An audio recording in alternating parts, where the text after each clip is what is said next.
Alright, it is 8 o'clock, I'll call the meeting to order, you can stand for the pledge. I pledge allegiance to the flag of the United States of America and to the republic for which it stands, one nation, under God, indivisible, with liberty and justice for all. Okay, anyone for public comment this morning? Yes, Jan, come on up and state your name for the record and what have you got this morning? Jan, you are on the agenda, so you don't have to do public discussion. Yeah. Oh yeah, you are, Yes. you are, I'm Oh, I sorry. am. Yeah, okay. Yeah. Anyone for public comment that is not on the agenda? Oh, Rod? Glad you guys, went ahead with the, You state your name for the record, just please. Yeah. Rod Bacon. Okay, thank you. Glad you guys went ahead and did, the high deductible plans. But as a taxpayer, I don't think it's best of my interest that we pay for family insurance. There are other entities or public-private sectors that do that. It's a big benefit there. Let alone it ain't fair to the people that take out the single. The other question, you had a discussion here about courthouse hours a couple weeks ago. There ain't a courthouse around us that pays a 40-hour week. They get paid by the hour that they actually worked, which anywhere is from 35 to 37 and a half. I think there's one that has 40 hours. Just for your thoughts. Thanks, Rod. Okay, seeing no other public comment, take a motion to approve the agenda and the meeting minutes from February 17th. Motion by Garmin, second by Haas. Any discussion on the agenda or the minutes? Hearing none, all in favor of approving, please say aye. Aye. Any opposed? Motion carried. Mr. Green, you are up with Veterans Affairs update. All right, good morning. Good morning. I didn't miss it this time. It's alright, you had a good excuse last week. Metrics for January, I was looking at a total of 16 calls, 35 messages, 18 walk-ins, and 20 scheduled appointments. I was out of the office 2 days, had submitted a little over 66 forms back to VA on claims.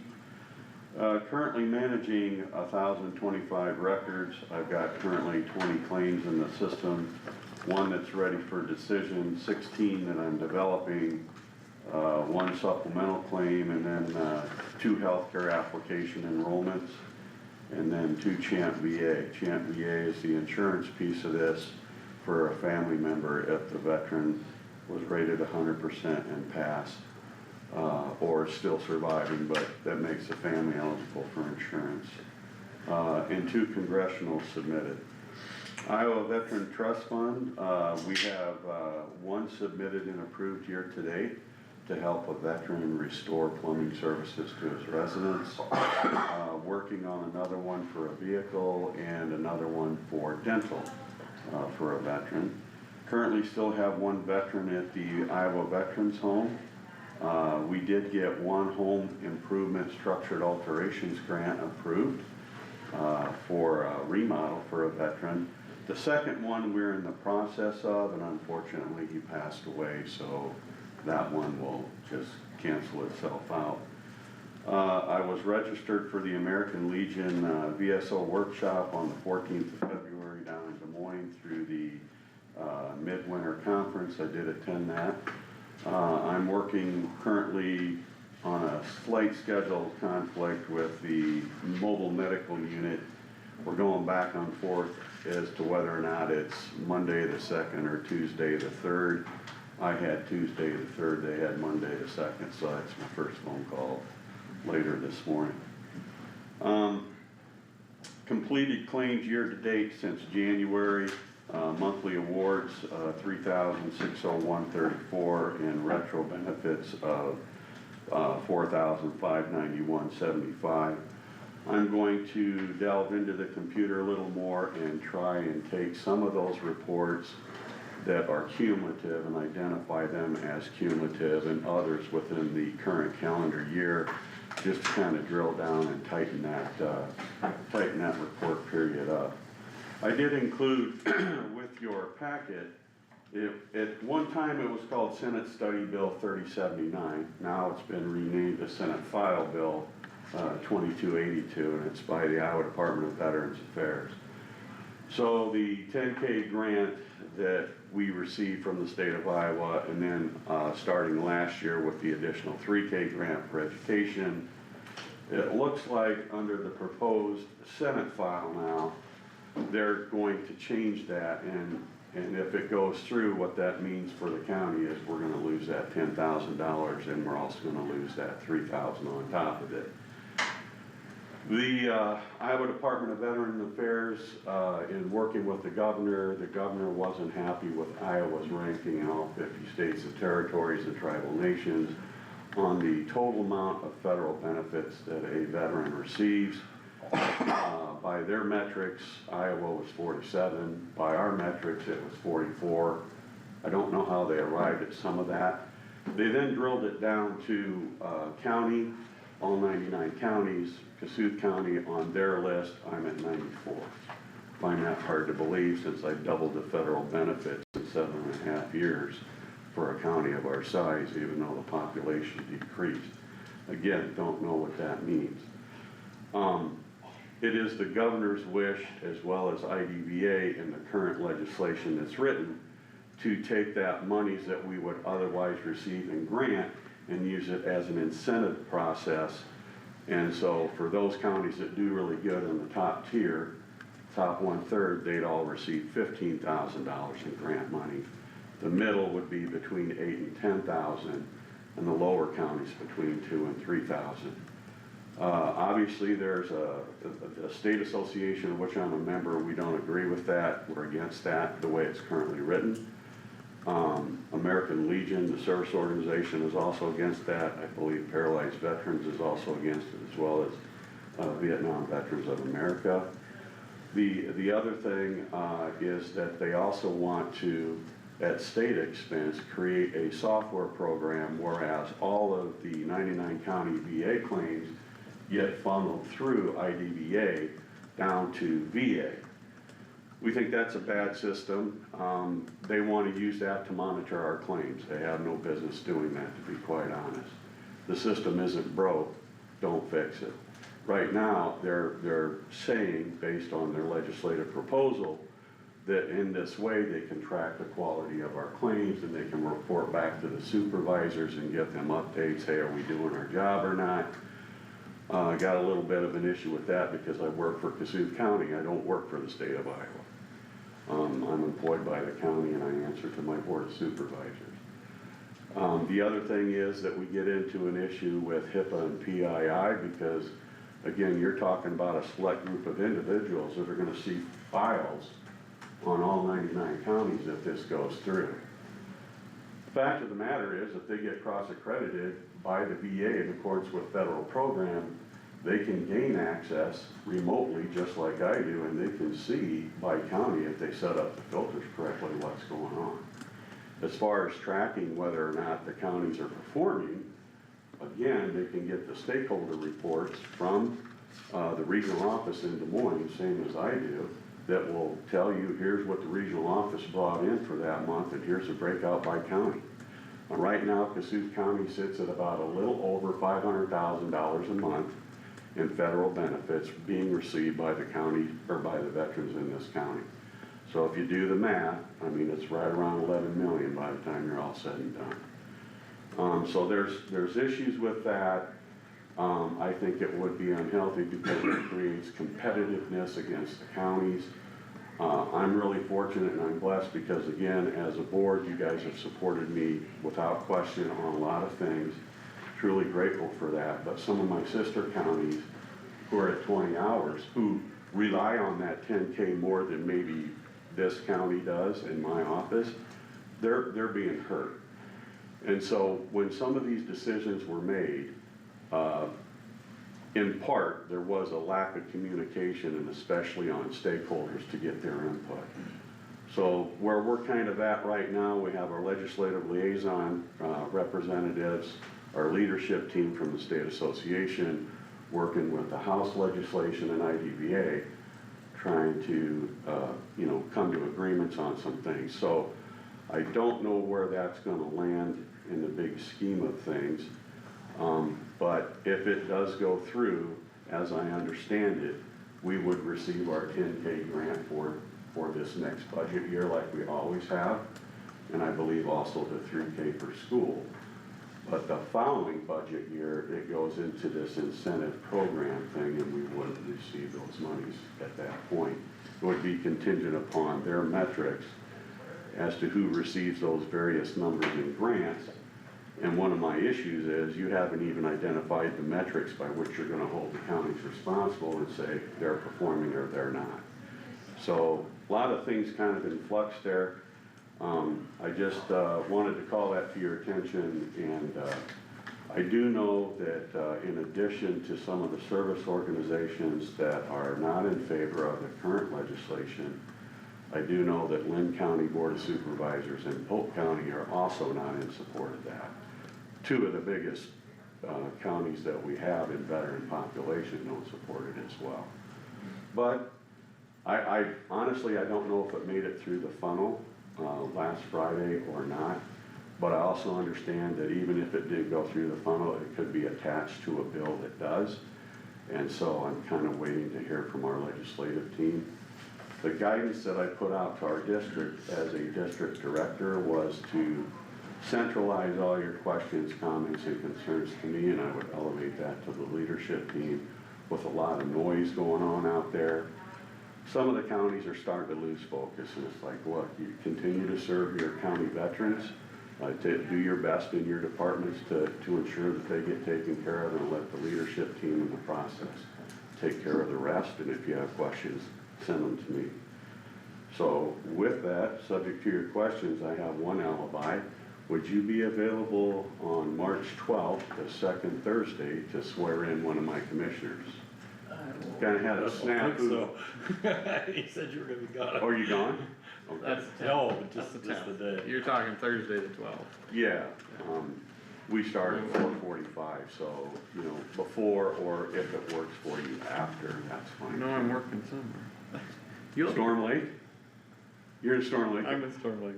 That's the same thing. Same as last Oh, month? no, only I'm better? looking at February 12th. Oh, okay, No wonder, I thought, that can't be right. okay. No. I'm up near St. James, Minnesota that day. Oh, Is there a different day? no, Thursday's when we meet, second Okay. Thursday of every month, Okay. but Well, am I the only board member that can swear somebody in? not necessarily. It could be any board member if they're available, but I'm, subject to your recommendations, who's ever available. We'll figure it out, Okay. but we'll discuss it. That You would said be that's fine, yeah, that would be fine. You March just shoot me 12th. an email. Yeah. And that'd be at 4:30? 4:45 is when we 4:45. start, probably take about 5-6 minutes. Yeah, yep. A photo op and that's probably about it, Yeah, I'll see if I can so. Okay, work it out. subject to your questions, that's all I have. So quickly, you talked about 600,000 a month, and you said if you do the math, what I heard was $11.2 million a year. Yeah, roughly. So where does that math work out? That was my question. Well, that's not my only one, so 600 times 12 would give you 7.2 million. Well, I think the rest of that, you're looking at the surviving spouses and the family and the minor dependent children, and that's part of the disparage that we have Okay. on the benefits that are being received, because they looked at just the veteran pop. And I looked at not only the veteran pop, but the surviving spouses, the minor dependent children, vocational rehab, education, and then chapter 35 Montgomery GI Bill benefits, all federal benefits. And then I brought up, we didn't even include the state benefits that families are authorized as well. Nor did we include the burial benefits on top of that. So I'm like, if you're just looking at the veteran piece, that's not gonna be as much as if you looked at the totality of all those categories that are relevant for federal benefits. So it's per capita veteran, is that's what they're measuring by now? I believe so. For example, I think, I tried to have a discussion with, the commandant at IDVA last fall on this specifically. And I said, well, I don't believe you're comparing apples to apples, because you're just looking at federal benefits that come into the state divided by the total number of veterans receiving federal benefits. And then you're breaking that down by county and you're saying, hey, we're at the bottom of the list. But you're not taking into account all of the other metrics that are involved with that, such as the surviving spouses and family members, the RE, the Chapter 35 benefits, burial benefits. All of that is a federal benefit in the claim as well. But they said that's what the governor wanted, so. Well, tell her what she needs, not what she wants. I'm with you on that, yes. But I just share that with you. I don't know if in your circles, you've had discussions with our supervisors reference that particular Senate bill, or Senate file now, but it impacts the county because again, if it goes through, we're gonna lose about $13,000 that we've been running with for quite some time, I believe, well over 15, 20 years-ish, so. I think one question I had when they were talking about how, well, you and in other conversations at ISAC and stuff, like, when they're comparing how much money is being received into the county, regardless of which piece of the federal benefits you look at, whether it's some or all, are they using any factor for the population that actually lives here? Cause if we have, I'm just using numbers for example, but if we have 100 veterans that live here and a neighboring county has 1,000, your benefits should be substantially different because of the population you have available. Well, what we argued with it was this, Kyle, we had brought up that Iowa is one of maybe 3 or 4 states that does not have an active duty military installation.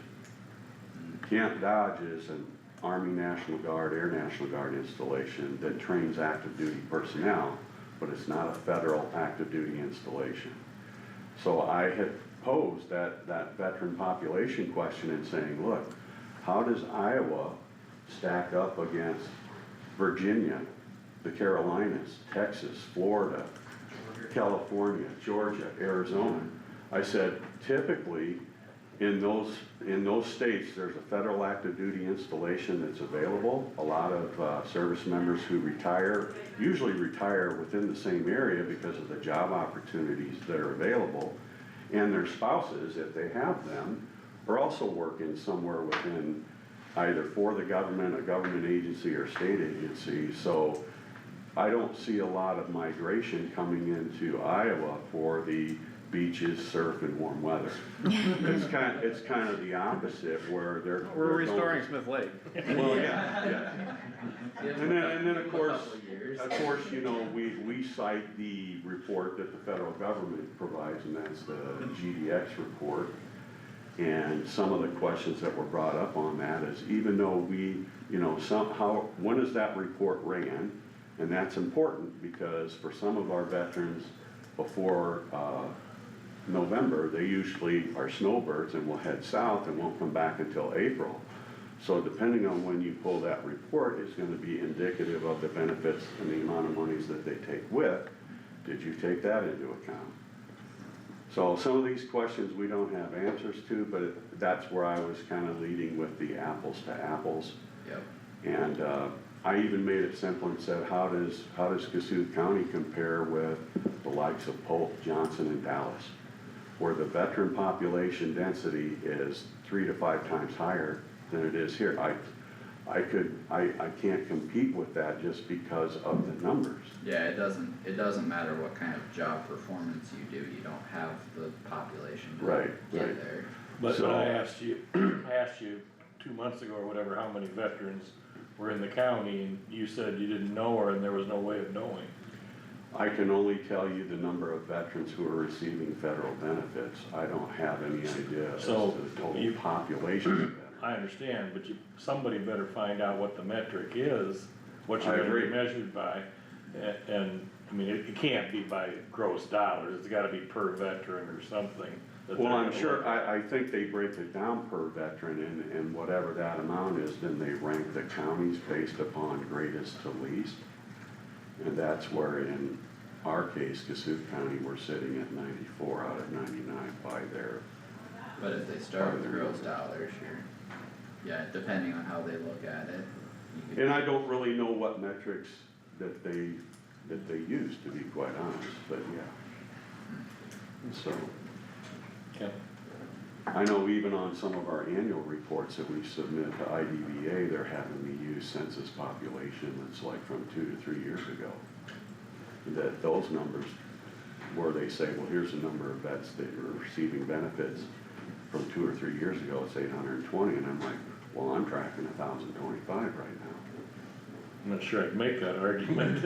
Well, If they think it's 800. I mean, that was the federal census, but I mean, and I realize they don't do them every year, they're like every 5 or 10 years, whatever it is, but. So, yeah, lots of unanswered questions, just wanted to put that on your radar screen.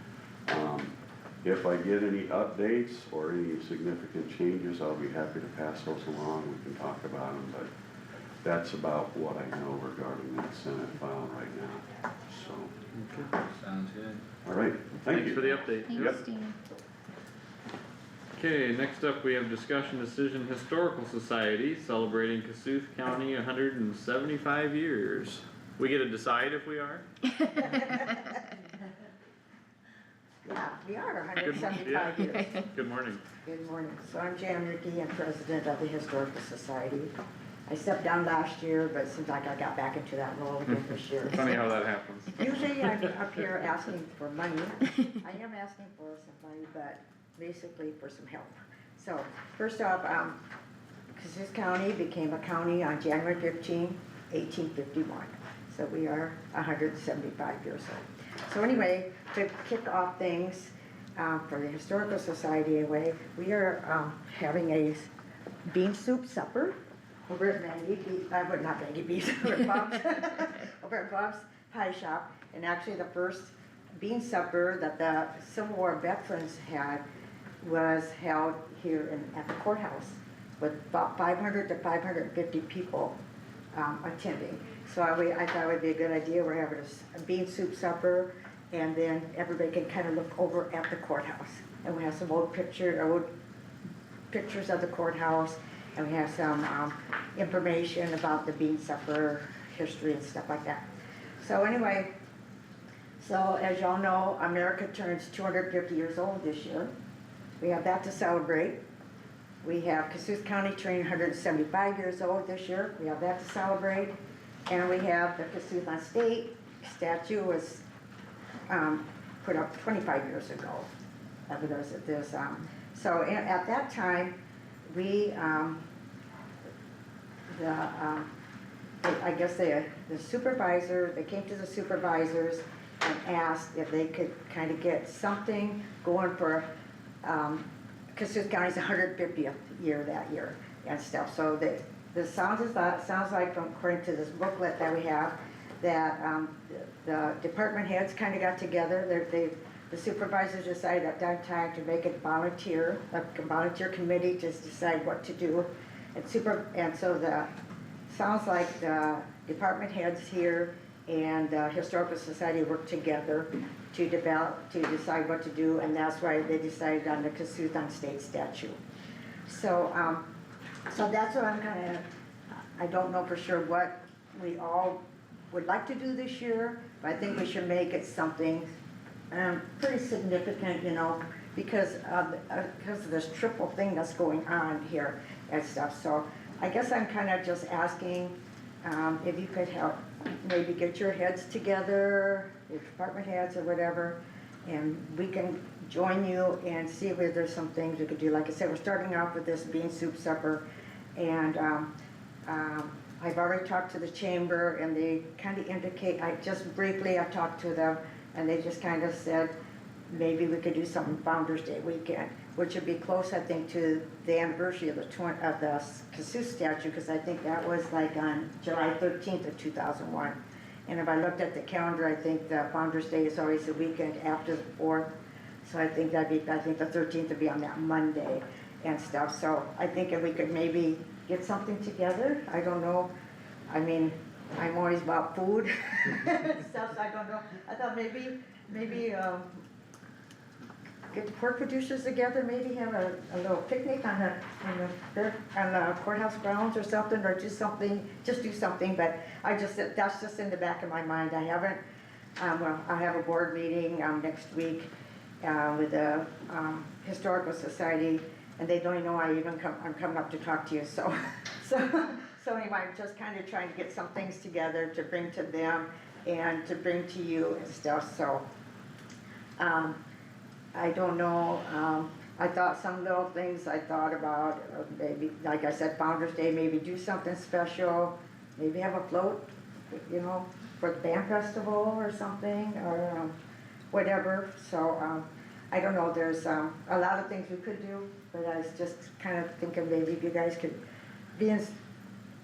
Brainstorm? You guys are the main gist of the county, so you guys are all over the county, so, and I didn't know, maybe we could do things for different towns, different areas, you know, and stuff too, do something, so anyway, I guess that's all, I have.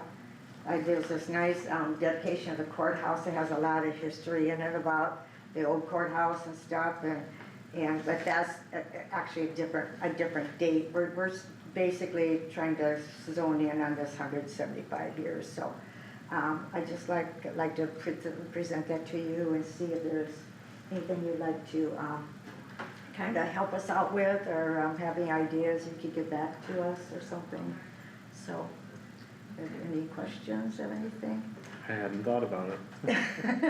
I never thought about it either until I saw Gene Miller's thing in the paper. Said Kossuth County turns 175 years old on January 15th, when this little section he has on history and stuff. And at that time I wasn't the president of the Historical Society, so I guess I never thought that much about it. And I thought, well, we need to do something and stuff. So yeah, so Oh, very good. yeah, so. We will think on it. Yeah. And if you come up with some good ideas, you can let us know too. Yeah, we really would appreciate your help though, because, you guys have a lot of younger people here. We're all older. I mean, but talking about you. but within the courthouse, you do have younger people, yeah. Yeah, but, we're historical at the Historical Society.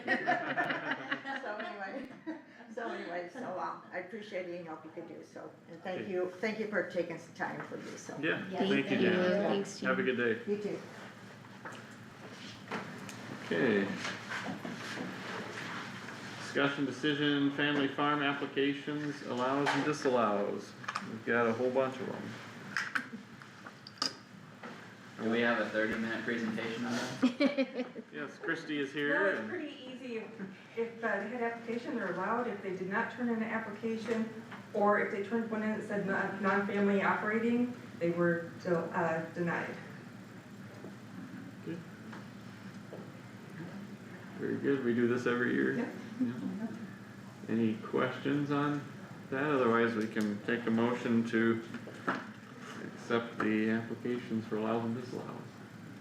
There's no way to know if somebody's changing unless they volunteer that information. Right. They don't send out regular, they used to have to fill out an application every year, I believe, and they do not do that anymore. Made it way easier Yeah, when they did that. yeah, But it they definitely would be easier, because some of them are pretty old, some applications we have. But unless they sell or something, we don't send out any applications. And anyone that's, on this list, if they do our family farm, they can still come in and turn in an application and get the credit for next year. So these are all new ones. Some of them are new, some of them are just ones that, we give them an extra year, because the assessment office will send out an application if I ask them to, and then if they don't turn it in, then the following year I delete them. On the no application delete, there's some different acronyms there. What do some of those stand for? Like TST? So that means the deed, the last deed was a trust, a COD. So it's either affidavits, warranty deeds, Okay.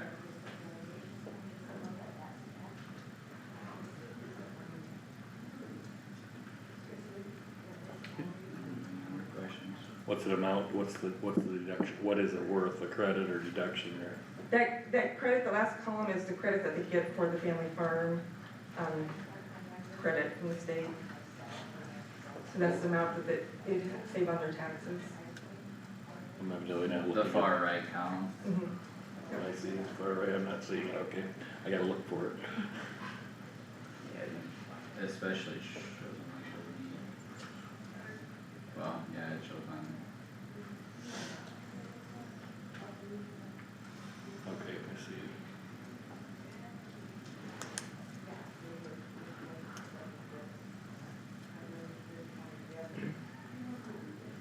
I'd make a motion to approve. Okay, motion by Stecker to approve. Need a second to that motion? I'll second. Second by Haas, any discussion on the motion? Hearing none, all in favor of approving the motion, please say aye. Aye. Any opposed? Motion carried. Thank you. Thank you. We'll get them signed. Okay, discussion decision, approve stipend health insurance management.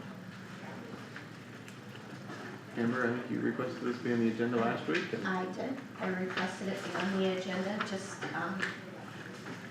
due to the fact that, our health insurance fund management is very important and, we have very good management of it, and I think in other cases, we have given stipends where, this is an extra duty, and it has been an extra duty for quite some time, and I think it's important that we discuss the possibility of doing that. Okay. Does Did you- anybody else, Did you have something in mind, putting this on, or? as far as the dollar amount?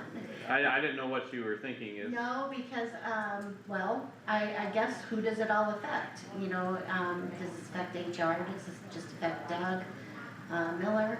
As part of an engineer's salary, one of the things, you know, thinking down the road, we're not gonna have, you know, Doug Doug here or all the Donna. time, or Donna. Mhm. If this is part of their salary, that can continue on.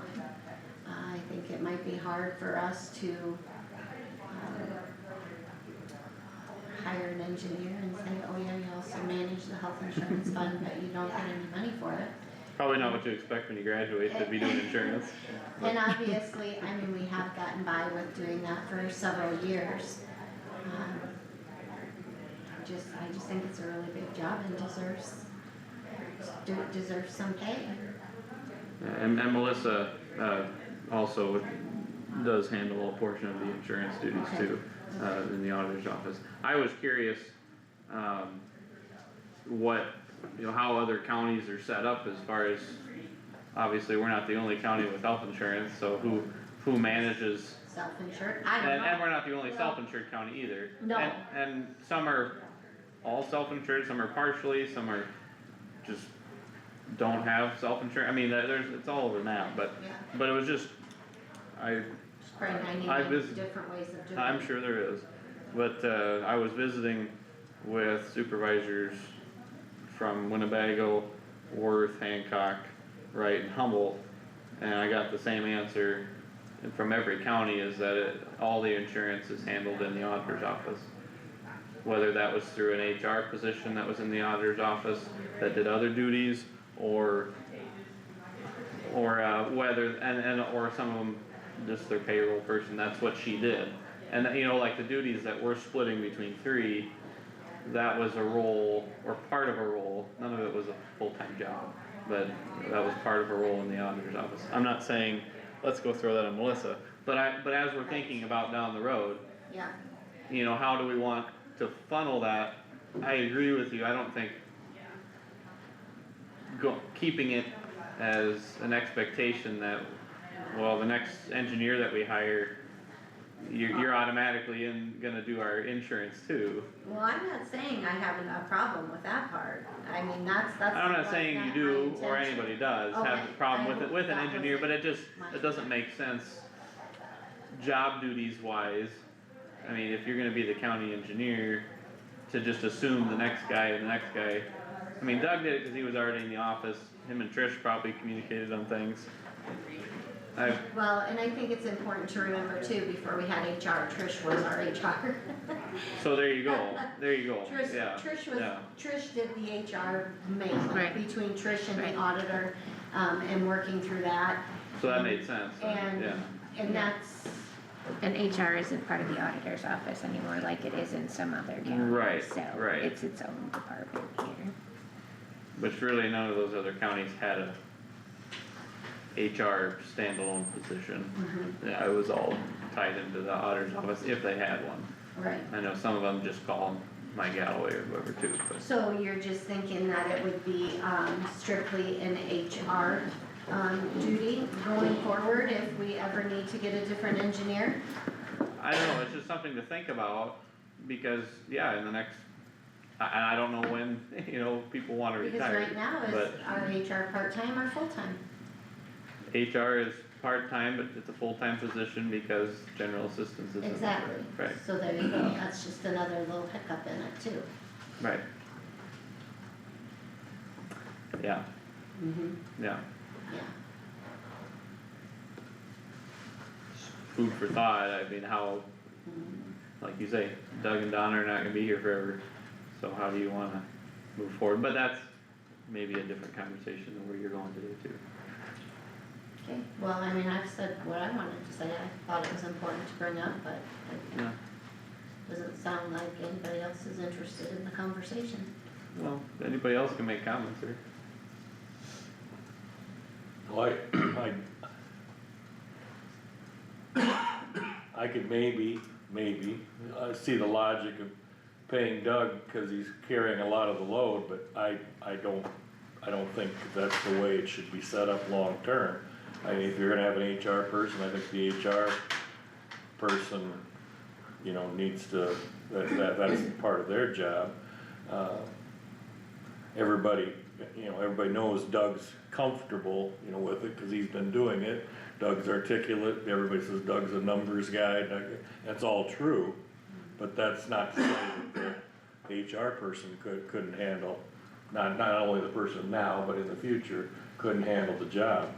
It's defaulted to Doug or I don't know that to be true, I assume it's defaulted to Doug. Well, it just started in the engineer's office, when we started it, Richard Sheik was still the engineer, so it's just kind of how it started. Dolores Stilgis was still the auditor, and that's just how it went. It wasn't, And if Trish was doing HR, then it makes sense. Yeah, well, it wasn't necessarily she's an HR person, it was just, a lot of that just funneled through there. Duties, yeah. It just did, I it just did. I talked to Donna told me, you know, well, Doug, basically what I already said, Doug's comfortable talking to everybody and Doug's the numbers guy, and I could be misinterpreting what she told me too, but, I mean, I believe it's something that, somebody new is gonna have to learn it eventually, you know, but anyway, so if it, that's all I got.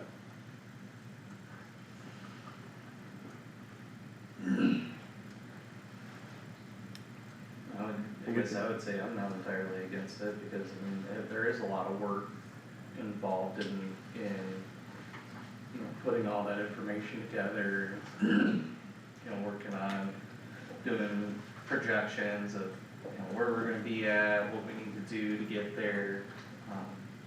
There is a lot of work to that, but, yeah, in the future, how would that look if, you know, say Doug retires, then we move it over to health insurance, or the health insurance over to HR or something, would that stipend still be needed, or how does that look? Obviously, if it becomes part of the engineer's wage, that duty should follow the engineer, I mean. No, I'm not making that, I'll vote against that today. No, I'm just making a statement, if it would do I- that, then it would just, I would say, I think, well, I heard what you said first, and I I don't want it to become part of the engineers, there's no logical reason that it's part of the engineers. No, I'm not talking the duties, I'm talking if we make it as just part of that salary, that's a different story. If it's just absolutely noted as it's a stipend for health insurance, then it's different, that is what I meant. I think you Okay. took my comment out of context, is what I was trying to say.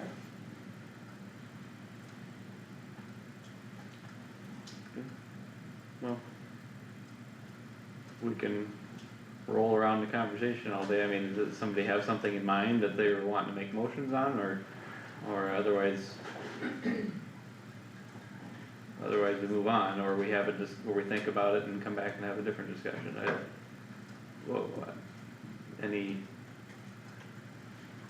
what direction you guys want to go?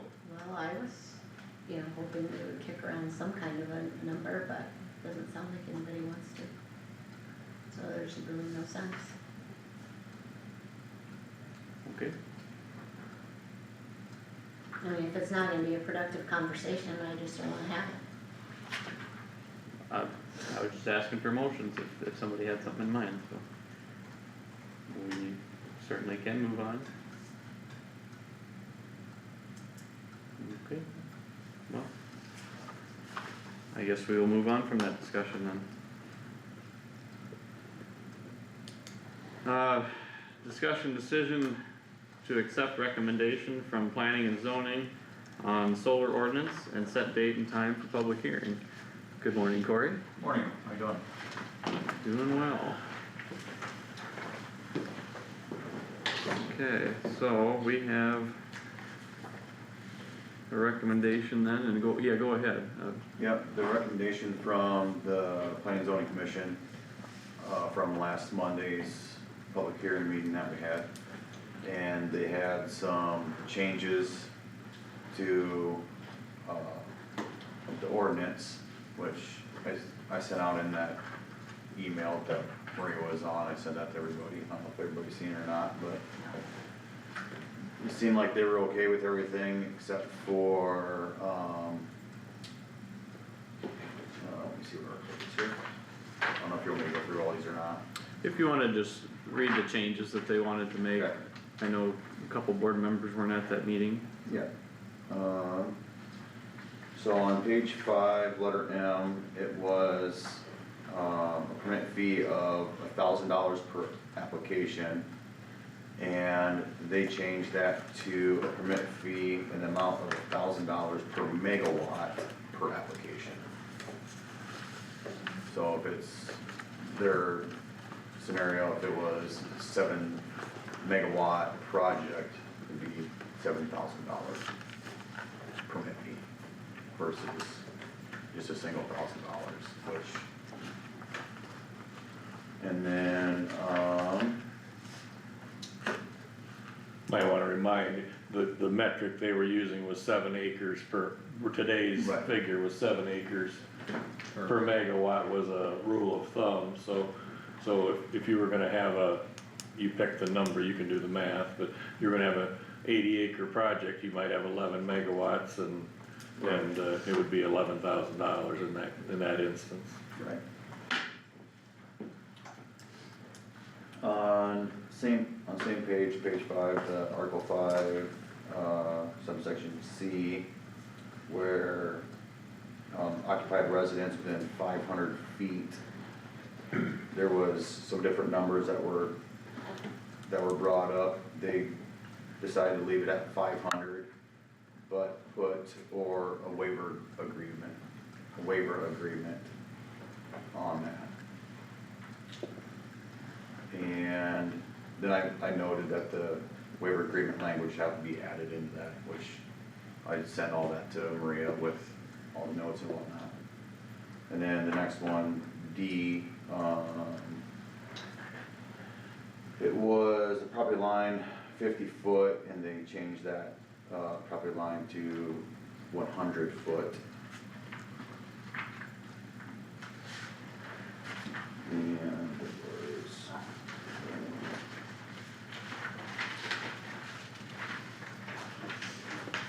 and then on Article 9 in that paragraph of Article 9 for penalties. The language, the proper language would have to be added, obviously, but shall have a penalty of $1,000 per day after 30-day grace, or the 30-day period is over until they become compliant. And then the last change was the date.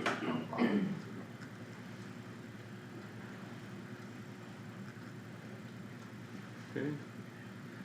Do you have any idea off the top of your head or does anybody have any idea off the top of their head what the bill that's at the state, what they're using for numbers as compared to what we have in there?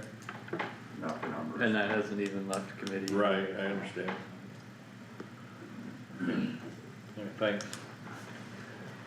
Corey, was Maria getting us the waiver agreement language, or what's the status on that? I have to get back to her. After I sent her that last email of all the information, she replied back with something about it going to the planning and zoning commission, which we already did that. I guess she was assuming we didn't do that. Yeah, I saw those emails, yeah. Yeah. Yeah. So, I'm kinda, waiting on her. Okay, Make sure, Yeah, Yeah, 'cause I don't know when we need the language, but well, right now. I mean, Sooner than later. if we're adopting a recommendation from them, we would need it per language to be inserted in there. Mhm. So we need a final copy. does that language need to go to planning and zoning yet, or? That's what I'm wondering too. Why would, because it would be a change. I don't know, But that's. I know, that what was the they change they recommended. It seems ridiculous, So we should be. able Why to they add would have that to here. go review yeah. a did. couple No, sentences. because when we were at that meeting, they said, no, that's up to you. That is what they said. I mean, honestly, they didn't. Yeah, I was wondering if that was Maria's question, if it needed to go back there, so, Yeah, yeah. cause Maria's answer was kinda confusing. It was, my understanding from when I read it, made it kind of sound like we hadn't had the planning and zoning commission meeting yet for the recommendation to you. but you had the That's all I public read, hearing, yeah.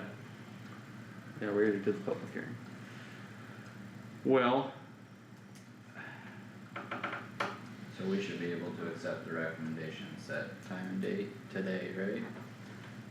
and then And then we'll add that stuff in when we go to our, to our first reading, But we have to have it in before we can publish. because you're gonna publish the ordinance that you're gonna have a hearing Yeah. for, so. We need the language before it gets published, yeah. Well, let's approve it, and get it written up and get it published. And you don't have an answer to this either, but can we get the language this week, or? how about you go back to your office and call her and see if you can get some sort of info and come back today yet? Okay. We'll be here all morning, Okay. so, see what's, yeah, We won't be here all morning, but Well, up to this morning, Well- was the word. yeah, we'll be here most of the morning, but Alright, I'll give her a call and, sounds good. alright, Thank you. Thanks, Corey.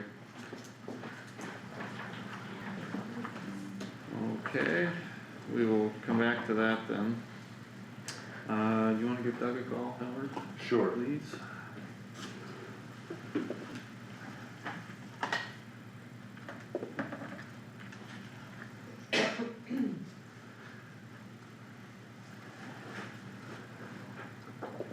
Morning, Doug, Howard Haas. We're up to discussion of health insurance options.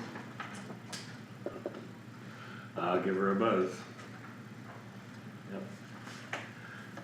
Maybe no dot with a number off the top of there. 500. 500? Yeah. Thank you. You've called that a time or two, Nick. Mhm.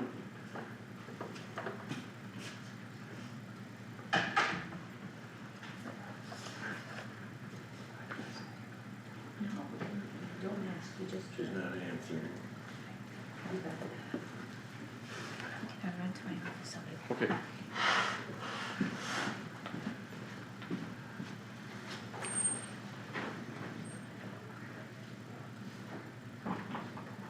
She not answered. Answering machine. I'll call her cell phone.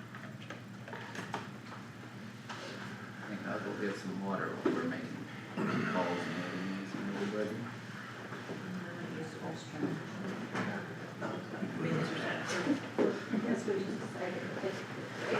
Yeah, I think we officially decided to break on that. Okay.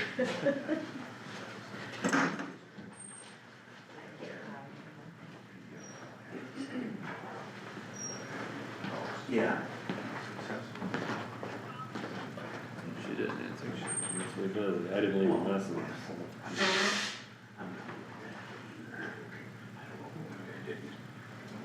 I can go back to the message, I guess. They'll do it again.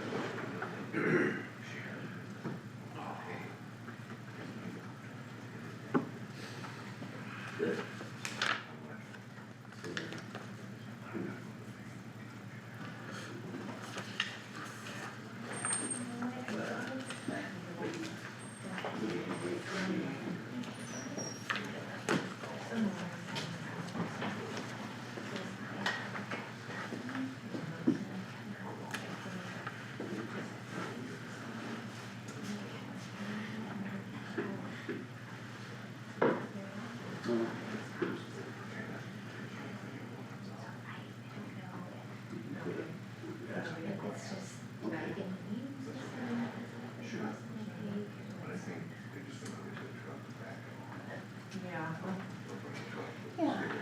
Yeah.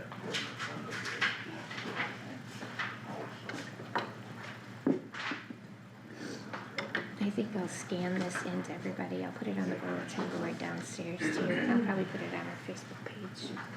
Yeah, Okay, it'd be a good yeah, idea. sounds Yeah. good. Just get the info. Hi Donna, Howard Haas calling from the boardroom.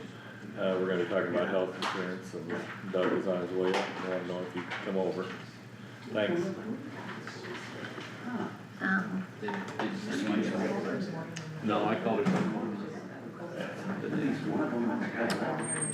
Kyle, to answer your question, your email, I did respond back to you, but the information that will be on the tax mailing, is in your budget folder on the public charter. Good morning, Doug. I was just curious what we had to get to that. So, that makes sense.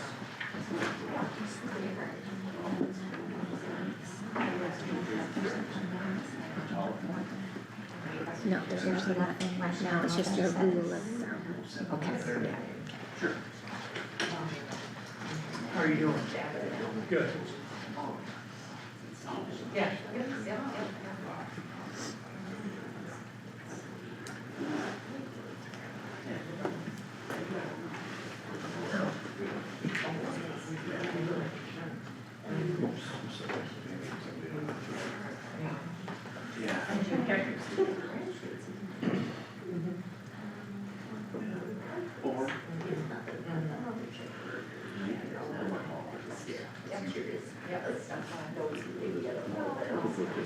Or what are we discussing? I don't know.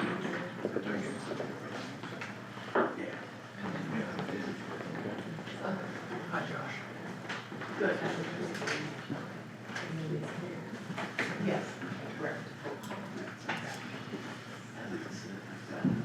Okay, we're all back, so we have on our agenda to discuss health insurance options. Doug, did you put this on the agenda, or? Yes. Okay, Is Donna coming over? We've tried. I tried calling her cell. Okay.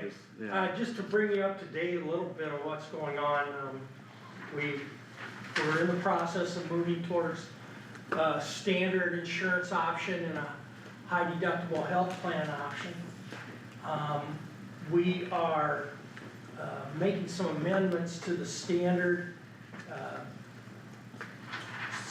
health insurance plan that was provided. It did not aggregate the pharmacy with the medical benefits, so we're making sure that that does aggregate. that away, and also we are removing the fourth quarter carryover so that the standard and the high deductible health plan will parallel each other as far as costs being carried over. We need to make a decision, or there needs to be a decision made on how to host the health savings account.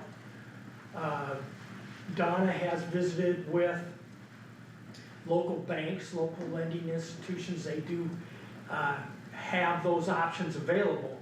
However, if a person does not have a savings or a checking account with that lending institution, there is a charge to go along with that health savings account activity. There's also the same company, I call it Wage Works, that we use right now, the county uses with the flexible spending. They also have health savings accounts. So somehow somebody's gonna have to make a decision, what are we gonna use for the health savings account? Who's gonna be the person that does that, or the business that does that? With WageWorks, is there an admin fee or anything, do you know? Donna, we were just visiting a little bit about the health savings account and the, how that would be put in, and the question was just asked, WageWorks, is there an administrative fee? I asked for them to contact me. I've not heard from a representative from WageWorks yet. There is, and correct me if I'm wrong, Donna, but for flexible spending, there is some administrative fees Yes, with we that. pay, I think, $1.25 for each transaction, about $130 a month. So it adds up, but some of those individuals have 2 withdrawals for the month, like if they have daycare and medical for employees. Right, it's not per transaction. If I write a check, I get reimbursed, there's not a, No, there's nothing for it's them, for for the them county's to, activity. the county's activity to process that. Okay. With the local banks, if an individual already has a account or a relationship with the bank, is there any fees? It depends, there's 2 different, I mean, we looked at a couple different local institutions. One, if you have an account, does not charge a fee. The other one does, and then it's kind of incremental on how much you have in there, what the interest is. But it will need to be, there will be just one. One bank? One place where it's deposited. I agree. Individuals will not have the opportunity Yeah, I to agree with choose. that. I think, I don't The know. employer will. Well, Go ahead. is it not something that can be set up like our payroll, where you give them your account number and routing number and sign a form, and it gets ACH deposited there into whatever account they set up? I mean, we'd have to check with Melissa, but I think that would be a nightmare trying to balance all of that at the end of the year. I'm not sure how that works. Never dealt with HSAs before, but does that have to be kept separately? I don't know. Well, and then I I think think the it- question was the county's contribution going in, and then the employee's contribution going in. Yeah, And so then if you're sending different, and then if you Yeah. change it midstream, I can see it, I understand where the flexibility, but I think we need to know more information before we would offer. I'd say Right. right now, go with one, and yeah. if there's an ability to change it. That same concern is echoed from Wellmark. I don't know if they can give us an example of anybody with it, that they have with HDHP. It would be a common nightmare. At the department head meeting, Luke and Phil each had experience with HSA, and I have a little, and in those 3 cases, if you went with the outside firm or whatever, you had other options besides just a savings account too. You could invest in the market if you wanted to, and I don't think the bank's gonna let you do that. I'm not advocating that's what you should do or want to do, but you might want to, and that's an option there that I don't think you'd have with the banks. I'm not sure of that either, but I'm guessing that's true. They did not review that information, I think it just was different interest based on what your Right. accounts were, and then different if you were already currently receiving one of their products. And we didn't talk about various options, but like where I have experience, there's no option. This was the company, and you can move it if you leave the company to a different place. But I think as long as you're employed there, that is what you're doing. And again, and then I believe it must be possible that you could have health savings accounts at different places because you might have different employers and different, so. See, I guess I haven't asked any of those questions recently, but I know over the last couple of years I've asked those questions at a couple different banks, and I think I got different answers, as far as like costs or whether they would do it for free or not, as far as administrative fees. So I guess I would suggest we probably check with at least some, if not all, the other local banks in the area, cause there could be some variation. Some may do it, with less administrative cost, but if we have a way to allow the employees to have an HSA at the financial institution that they're currently using, I think that would be the most preferred method in my opinion, because, it'd be dollars that they would have control over. Granted, to the point of, like, the county contributing and the employee, I mean, you have federal requirements of your max contributions and all that. I think that would be on the employee to keep track of and make sure they're within those guidelines. I don't, It's all gonna be on the account of the employee to Yeah. make sure that they're utilizing, because the county's not going to, I mean, yeah, other we would than just setting it up make and the contributing. deposit. The part that's gonna fall on the county is the county's contribution. Right, the county's. Yeah. You know, that's gonna have to be Yeah, reported by the county. right. So it's easier to account for that if it's all in one place other than 50 banks. But the other question that I had, and we briefly talked about this, if we talked about front loading for those people that want it in the first year, and we talked about that they can set up a plan or have almost like an insurance plan. Will local banks offer that, or is that only something like WageWorks or a company like that can offer? I think that was through Walmart with the discussion, and I'm not Yeah. familiar with that, and I Okay. don't If we got an can- answer.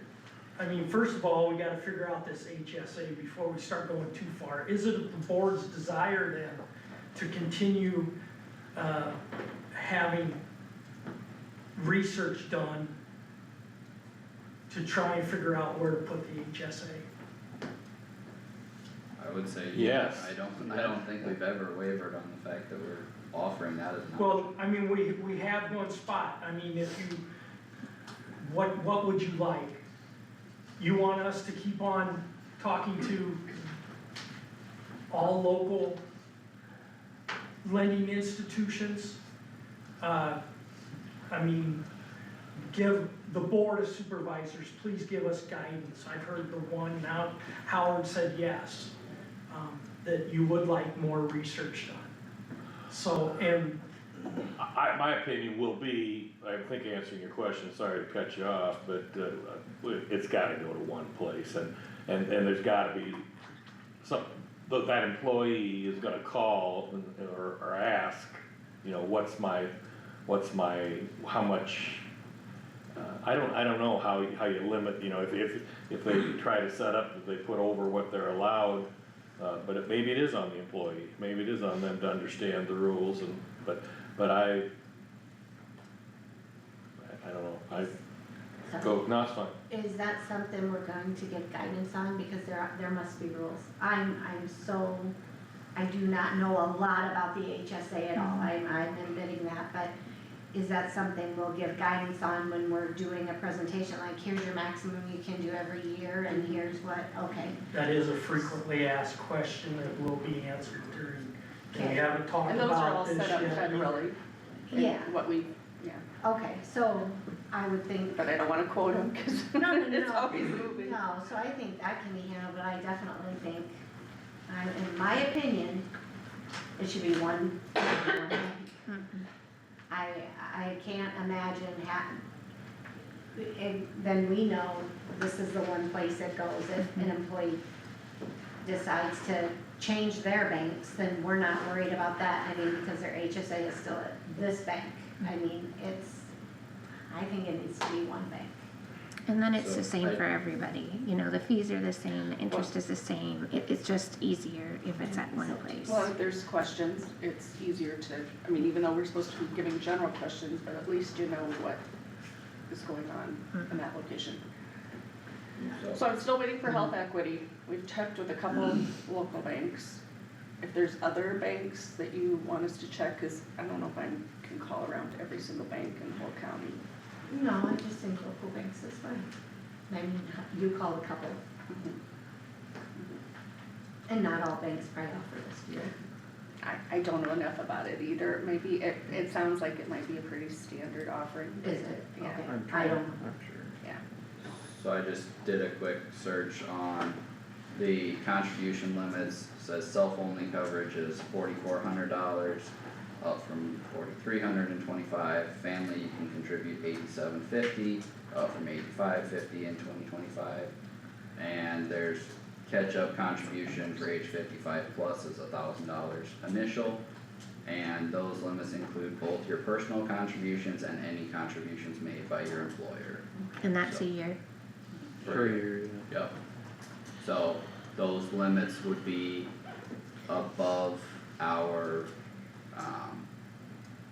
max cost of each plan.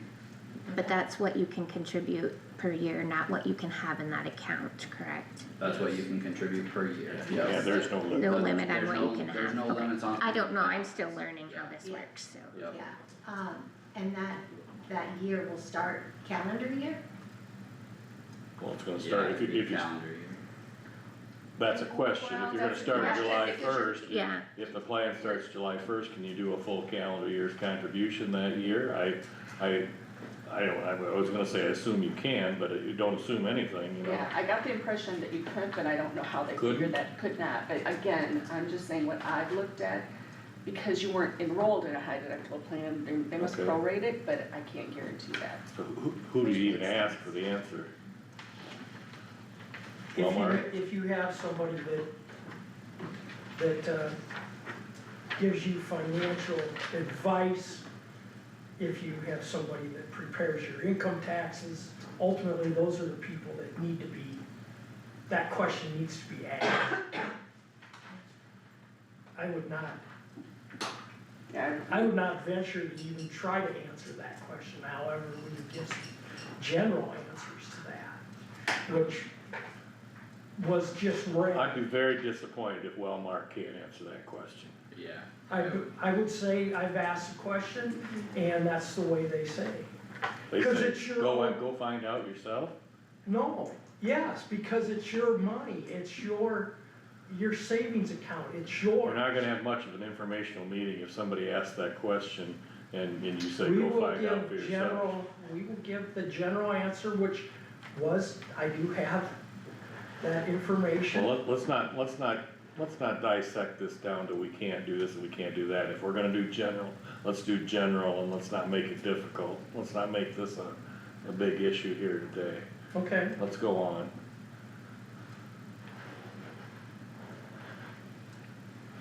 Donna, do you wanna talk a little bit about the meetings? Yep, informational meetings, we've talked to Michelle, for her to be available, and then, like I said, we've mentioned that we would talk about the frequently asked questions. We've asked department heads to submit those questions. One for each of them. It's just a one page, luckily. First time I give you just one page. And we have set the times up on a Wednesday and then a Tuesday later. We would like to have board representation at each of the sessions. We'll be having employees sign up to attend the sessions. If by chance there's not an interest in a time slot, we won't have it. We wanna be mindful of everybody's time. We're anticipating that they'll last about an hour. We did offer the location at the nature center, primarily just because it'll accommodate the road crew and their vehicles. And then we offered a couple of evening sessions in case spouses wanted to attend.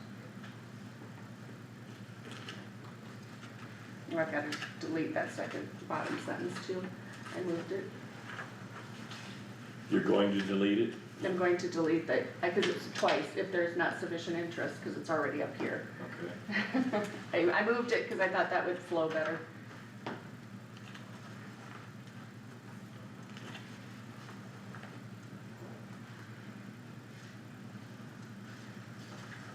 Well, what else do we need to decide? If there is a situation where an employee of Kossuth County would have some sort of an event prior to them having an HSA that has all of their, has their deductible covered, is the board interested in providing some sort of a safeguard for that? There are insurance policies, there's front load, maybe Kossuth County can go ahead and loan the employee money. But I guess, is the board interested in trying to answer that question for the employee? That's kind of a tough one, I guess, I don't know, I haven't thought of. For example, I decide to go with the high deductible health plan option 2 days into the insurance coverage. I have some sort of medical event that costs well over $6,800. I do not have $6,800 put into my health savings account. I do not have $6,800 to pay the bill. So does the board want to help that employee? So I guess my first question would be, or my first comment and question would be, I think we would probably need legal guidance on that from Allers and Cooney on what we can have for options, so I guess that's where I would start. But when it comes down to, I guess, like, just thoughts or opinions, I would not have a problem with front-loading the county's contribution for the first year, to help with any transition. I think Elgona schools might have done that, I don't wanna misquote anybody, but, I don't know as far as going beyond what our planned or expected contribution would be. I think you'd probably have to have language if employment ends, or if the employee doesn't match over the following months like they would be planning to, that they would have to pay it back. I mean, there's probably a lot of aspects to that. I don't know about a loan, I don't know how that would work, but I guess if we front loaded anything, I would recommend we do that in the fall after taxes come in, or after at least the first half taxes come in. So, I guess that's my first initial thoughts. I don't know if anyone else says anything. But I think you definitely have some I's to dot and T's to cross to put something together for that. You have thoughts yourself? Oh, there's many answers to that question. I'm aware of that. Do you have thoughts yourself? What you think we should do or shouldn't do? I would say either do nothing, or we've asked for some insurance. There is an insurance that's available for that, if the cost seems to be reasonable, take that. Is the insurance you're talking about like gap insurance of what their deductible is through our plan, down lower, or what kind of insurance are you talking about? It's a specific insurance for this type of activity where if an employee would need to, there's another deductible in it, smaller, but then it would cover that. So, kind of. And we have asked Wellmark for that insurance. It's just a matter of getting some specifics on that. Who would traditionally pay for that premium, for that insurance? My understanding is the employer that pays for that, has paid for it. You have no idea what that costs? I do not at this time. Is it per employee, or is it depend on the number of? I would assume that, yeah. I would guess it's probably the same metrics as our health insurance of per plans of single and family, but. I mean, the other thing, I think it's fair to say that, if an event happens, I think that, the health providers will set up a payment schedule with people.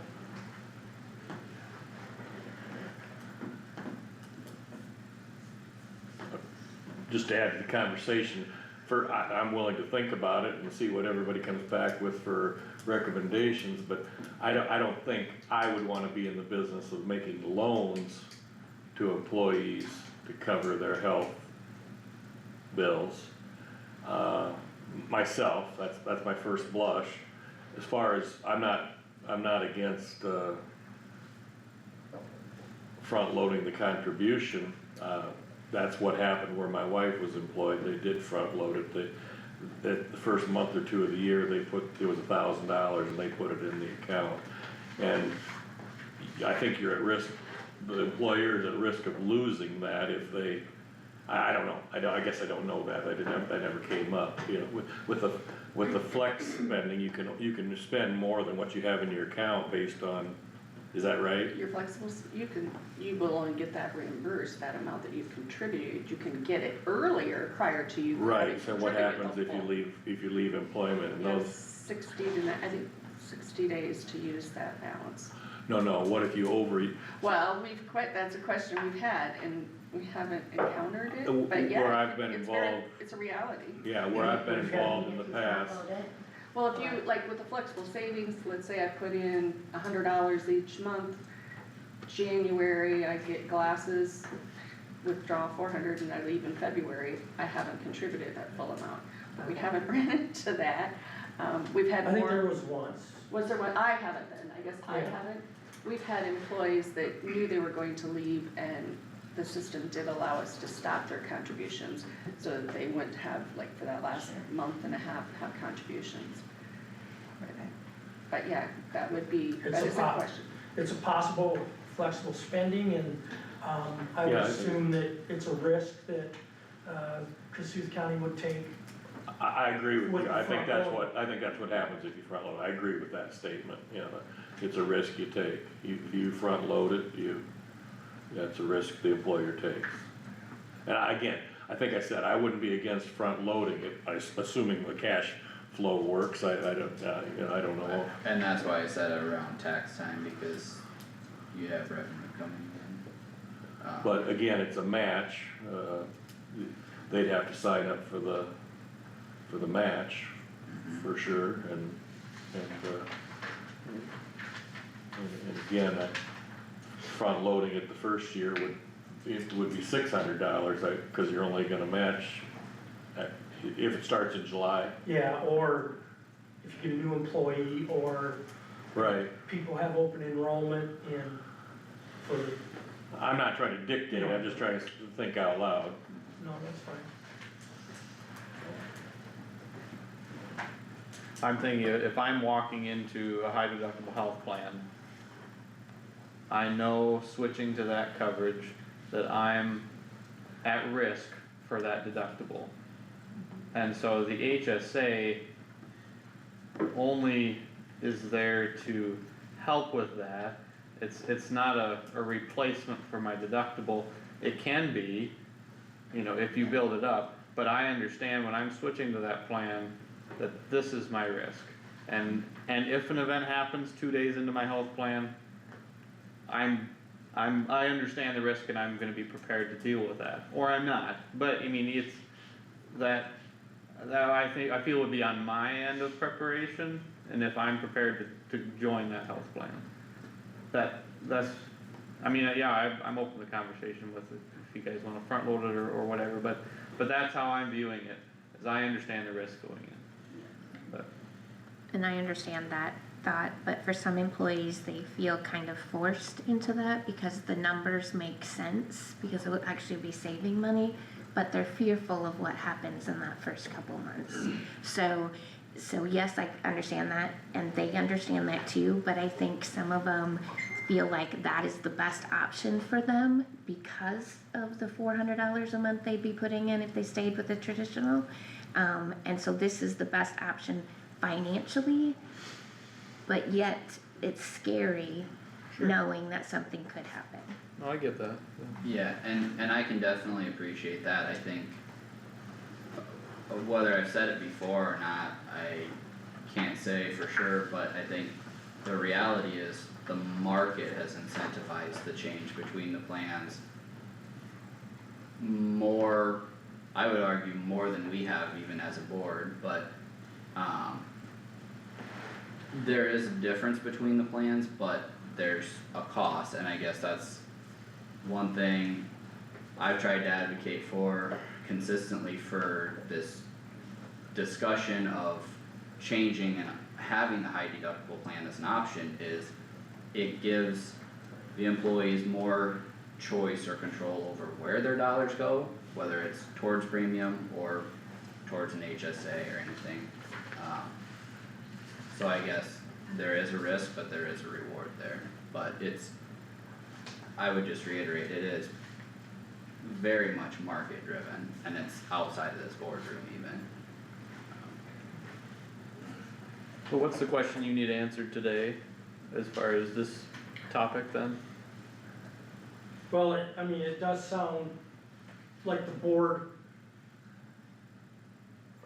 would like to look at some of the options as far as, there is the do nothing option, obviously.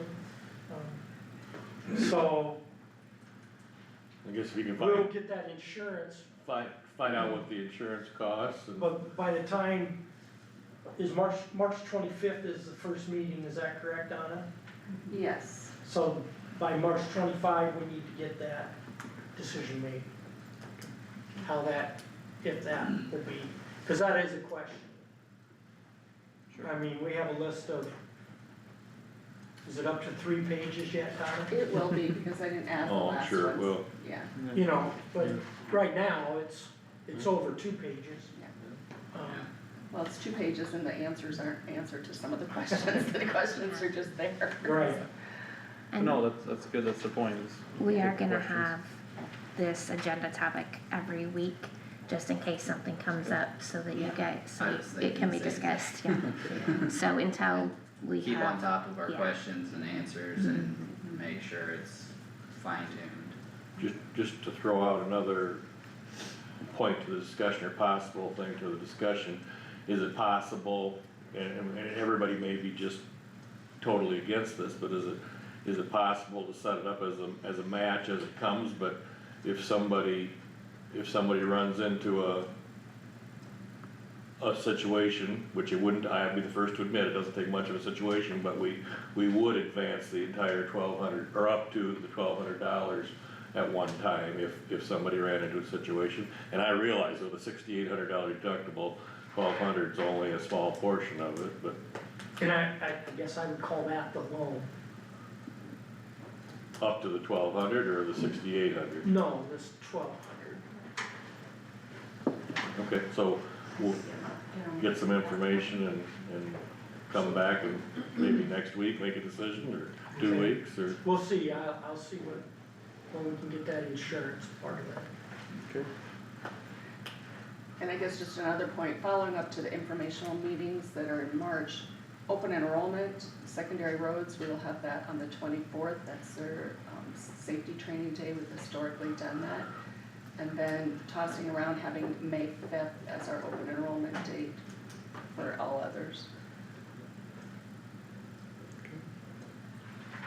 April 24th and May 5th.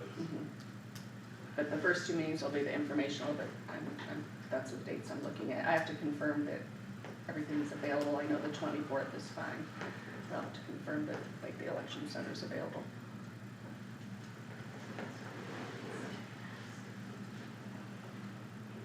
Okay.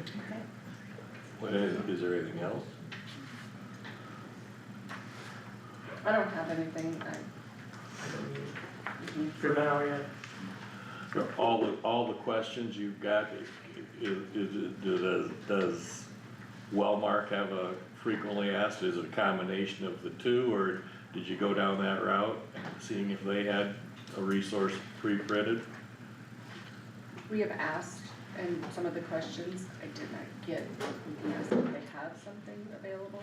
I think it was more generated on just basic general questions that we thought of, and then questions that have been submitted by employees. Is one of the questions, whether or not, like say somebody's getting closer to retirement or whatever, I'm trying to think of, is one of the questions like, what can that pay for supplements or for health insurance to get you to whatever? Yes, that is What a happens to question. HSA when I retire, options to use, Okay, and then just going into our group Medicare Plan F. And then the contributions, you're over 65 in our Medicare, so those are some of the questions related to that group. okay. Do you I'm more wanna, familiar with that group, so I kinda know those questions. do you wanna go through your list of questions just so we all know what's being asked and what we need to think about? Sure. Even at least That's- topics. Basically just opening up what is a traditional health plan, what is a high deductible health plan, what is an HSA, so basic, just Yeah. what are those things? Yeah. Why would the county consider offering a high deductible health plan?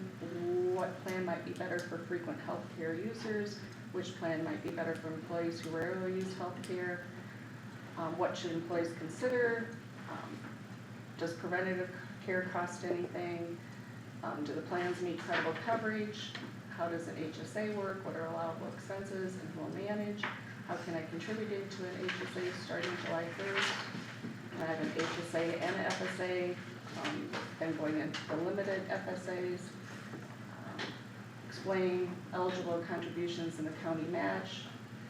Can an employee contribute to an HSA if they or their spouse is 65 and enrolled in Medicare Part A? What happens to HSA when I retire? Do we have other options do we still have the option for the Wellmark Medicare Group Plan F? When will this change take place? And when can I review my personal situation, or can I review my personal situation? And then there were a list that was submitted yesterday that we haven't added to that yet. I think some of them were pretty much repetitive though, so. The 509A, yeah, individuals too. So we have individuals that are currently on our health plan that aren't 65, but they are contributing, so we'll need to look at offering that to them or what their situation is. If the match would be considered, not, I don't know. I didn't understand that, what was The that? 509A is for governmental employees. If you retire before age 65, you can continue on our health insurance group plan at your cost. We have probably 9 or 10 individuals that are still on that.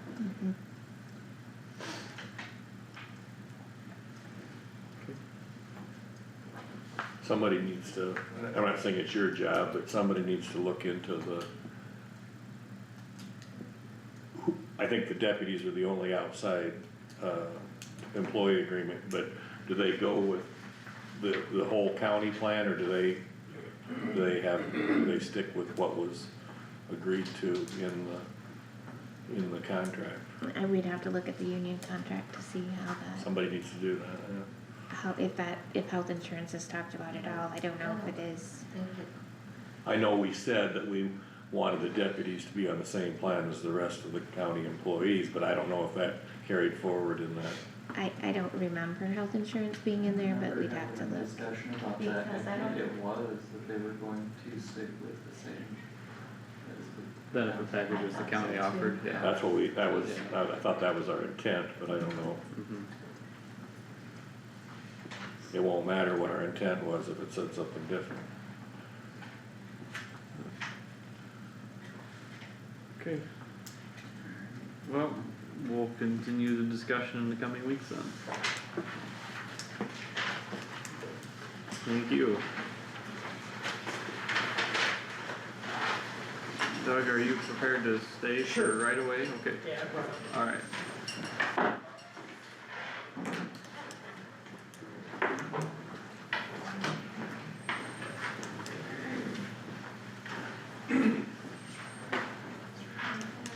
Yeah, we have two requests for construction within the road right away. The first one would be from Concordia Triad.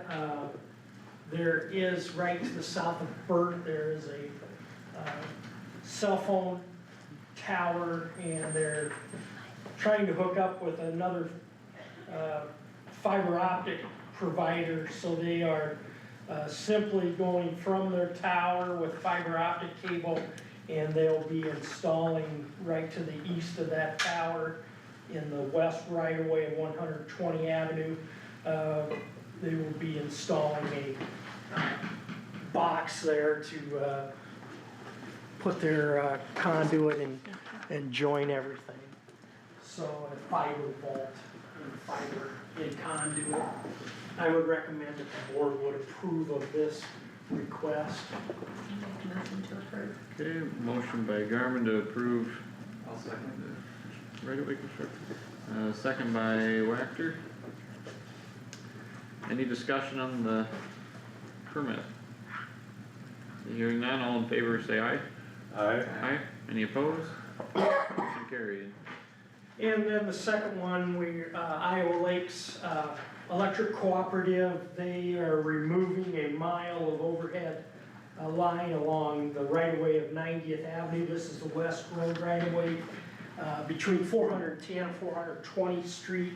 In order to do that, they are going to put in a new pole, I think on both the north and the south end, and they need to also put in one anchor.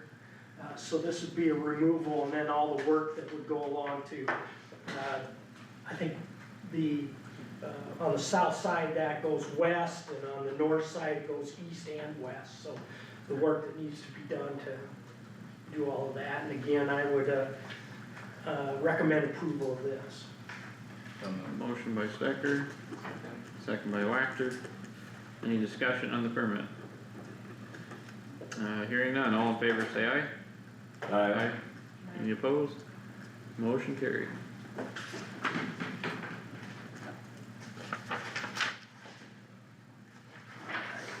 Sign here quick, Carter.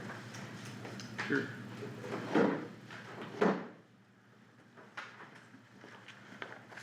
There's that.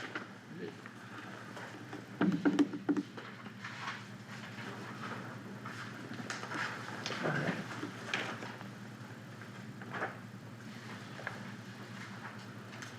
Thank you. Thank you. Anything for discussion? A couple of things, I guess, quick.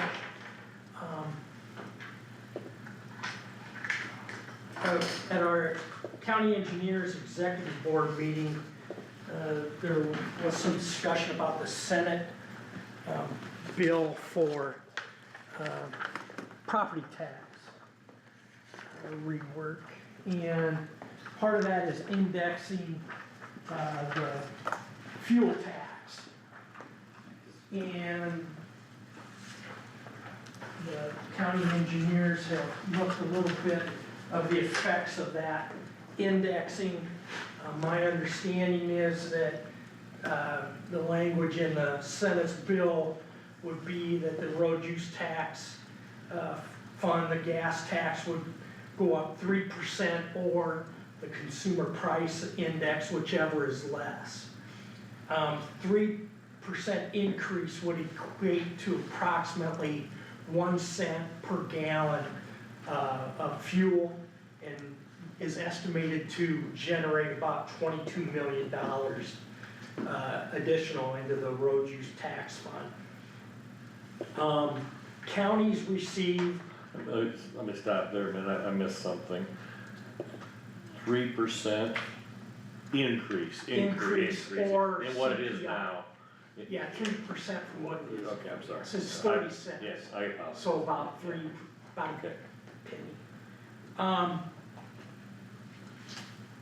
So that is estimated to increase about $22 million. Counties receive, and then this would be substituting for lost revenue to the roads because of limitations put on property tax. And 24% of that 22 million would end up coming to counties. And it is divided up amongst the counties, $5.39 million. If you look in this column here, that's the additional dollars that counties would receive, and Kossuth County is at the top of page 3 there. It would be approximately $90,000, and the Farm to Market Fund receives 8% of that, and that's $1.76 million, and again, Kossuth County would receive an additional $28,000 for that. So, just wanted to bring the board, make them aware of that. So that factor is a percentage of the total, where it says 1.592, in the Yes, farm, that's it. that secondary road factor is how it's divided up. So those would all total up to 100. Correct. Okay, thank you. Is that, what's that based on?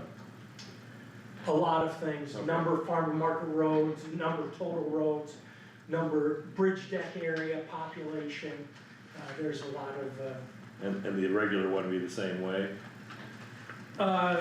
the farm to market is a little bit different because it doesn't take into local roads. It doesn't take that into it, but the one on the left, it takes in your complete road system. Okay. With a number of factors. Again, With a number, not just mileage, not just miles, no. and I don't wanna hold. Bridges, area bridges, population, yeah. Is it reasonable? I mean. Yes. That, we went through that, geez, that was. We as the Engineers Association, or? And the legislature, at one time it was, all derived from DOT reviewing road systems, and there were large swings, in that formula based on independent, DOT district, reviewing roads and the need there, and got it into a formula, and it's much more consistent. And I think that, well, naturally, everybody would like to have more money, but everybody thinks it's fair, so. You don't want to dominate the conversation. So you said this is a proposal. This, yeah, is the county engineer's calculations of what a increase of 3% on the fuel tax would, how that would affect the road use tax that counties receive. So is there a likelihood that this is gonna happen? Well, I mean, this is all has to do with the property tax rewrite. Which is my next question. Would it effectively replace whatever would be taken away?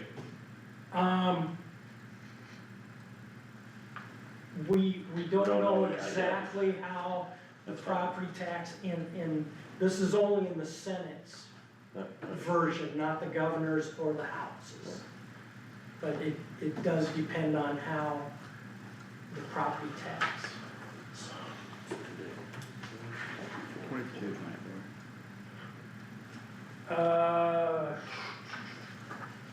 I'm working on the program, is there,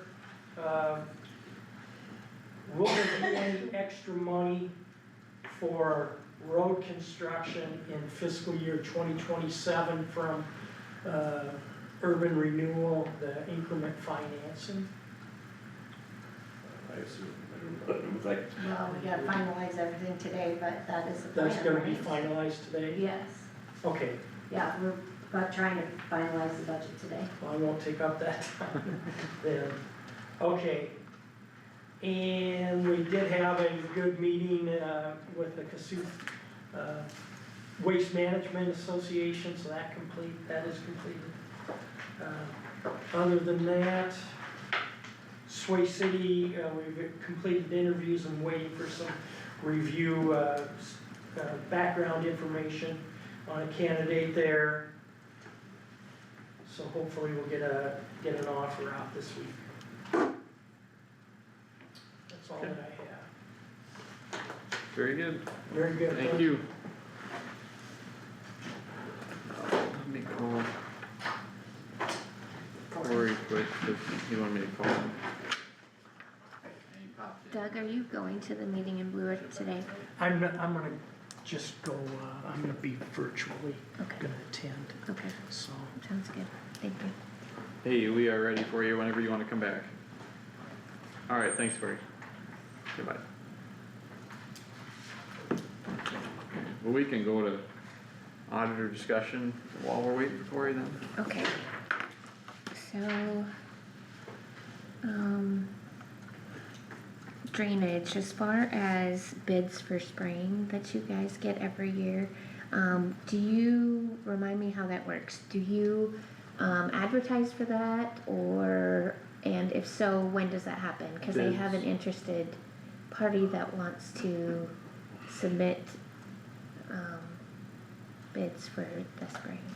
Oh, spraying, I thought you said for spring. I don't know that we ever have advertised before, I He think called that'd me be a too. good idea, or at least have it open. Before you've just always just went with We've one? always gotten quotes. Well, I don't know that we've had another entity that's even expressed in. Yeah. expressed interest or done it much in the county Yeah. before either, Yeah, yeah. Okay, so how do you want me to do it and when?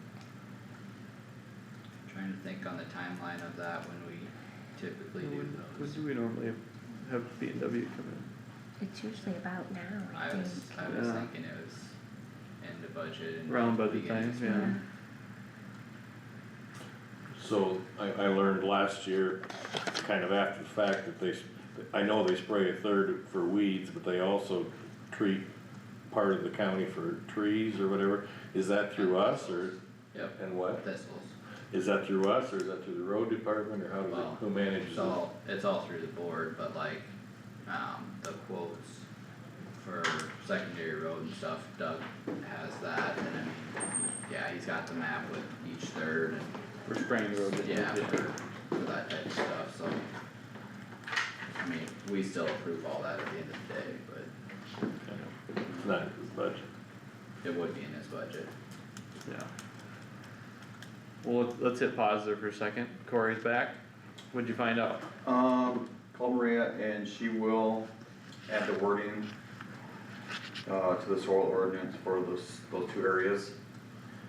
And she had a question, which I have to get back to her, but I didn't know at the time, but she asked if there was, a height requirement Oh, for, to Height be, restriction, height restriction that would need to be listed in the zone, in that ordinance. But for agriculture, for buildings, there is not. well, as technology improves, the height actually gets less, and they've talked about that, but you're within 5 feet either way. I don't know. Of what? Like say their max height right now that they'll get to is 20 feet. If they came out with something that was 25 feet, does that make or break your decision on whether you have it or not? I think the night of the meeting, the 20 foot was thrown around, wasn't it? It was But thrown that around a wasn't in lot. there? That was thrown around as that's what Mid-American's full tilt Yeah. would be. Because Yeah. we said Yeah, that. and they were talking about that that's a I thought that was 2-story huge. house, yeah. I thought that was pretty big. That is big, it is big, when you think about it, but that's full tilt. but yeah, And they had made a comment when they were here about how often they're at full tilt, and it's not often, it's not that often. but, I thought is what they said. But they can get that I high. don't wanna be quoted, but. cause they just follow the sun, so it's, yeah.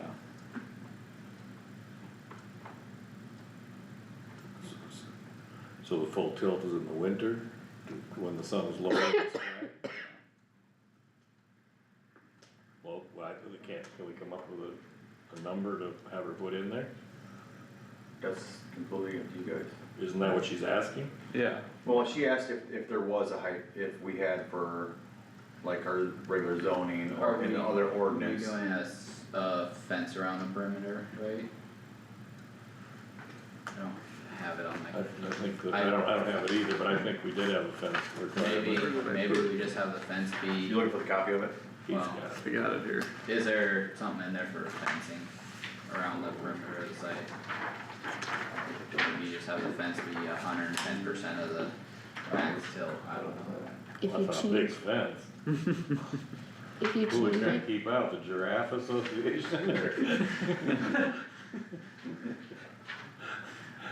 if you change it, does it have to go back to planning and zoning? It says a No. security fence must be installed along all exterior sides of the project area. I thought we had some. Yeah, I thought we had something for a fence, but I didn't remember if it was a security or if it was like visual blocking. Well, I was thinking we had talked about like trees and stuff like that that would need to be planted for blocking visual. Well, we had talked about that with the option for waivers, you know, if that is something a neighbor is requesting, that can be worked out between parties, but I don't know that we ever put anything in the ordinance. I don't know if we did. Yeah, trees grow, and I know they're not gonna get 100 feet tall if there's a 100-foot setback and damage, but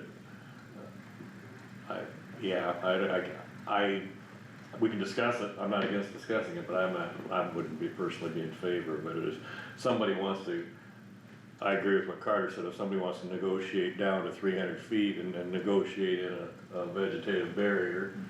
Which isn't that something that could possibly be put in that waiver agreement? That's what I'm between a getting property at. owner and. Yeah, Yeah, That's yeah. between them. yeah, otherwise I guess I'm not super concerned about a height restriction because you're not talking about something that's gonna potentially leave the Fall on the property house. when it falls or something, I guess. That was my point, if I have a neighbor that has panels and they're 20 feet versus 25 feet, that's not gonna change my opinion of them, No. and I don't know. Okay. I'll just. No was the answer. So, I would say yeah, no. I'll just reply back to her and say for agriculture, we don't have a height requirement. Well, and Mid-American even said, you could set your height at 20 feet or above, and they're still only ever gonna build it to 20 feet, cause that's just the height of their panels. Today, Today, so. seems like there's not much of a, we're not worried about it.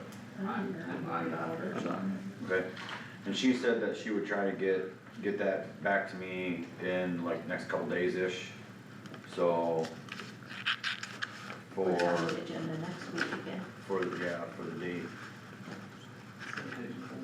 So do we have to approve it again after we have the full language, or can we just give it to? You can alter language in the adoption of the ordinance process, and we've done that. But I would check with legal counsel on what the appropriate way to go about that is.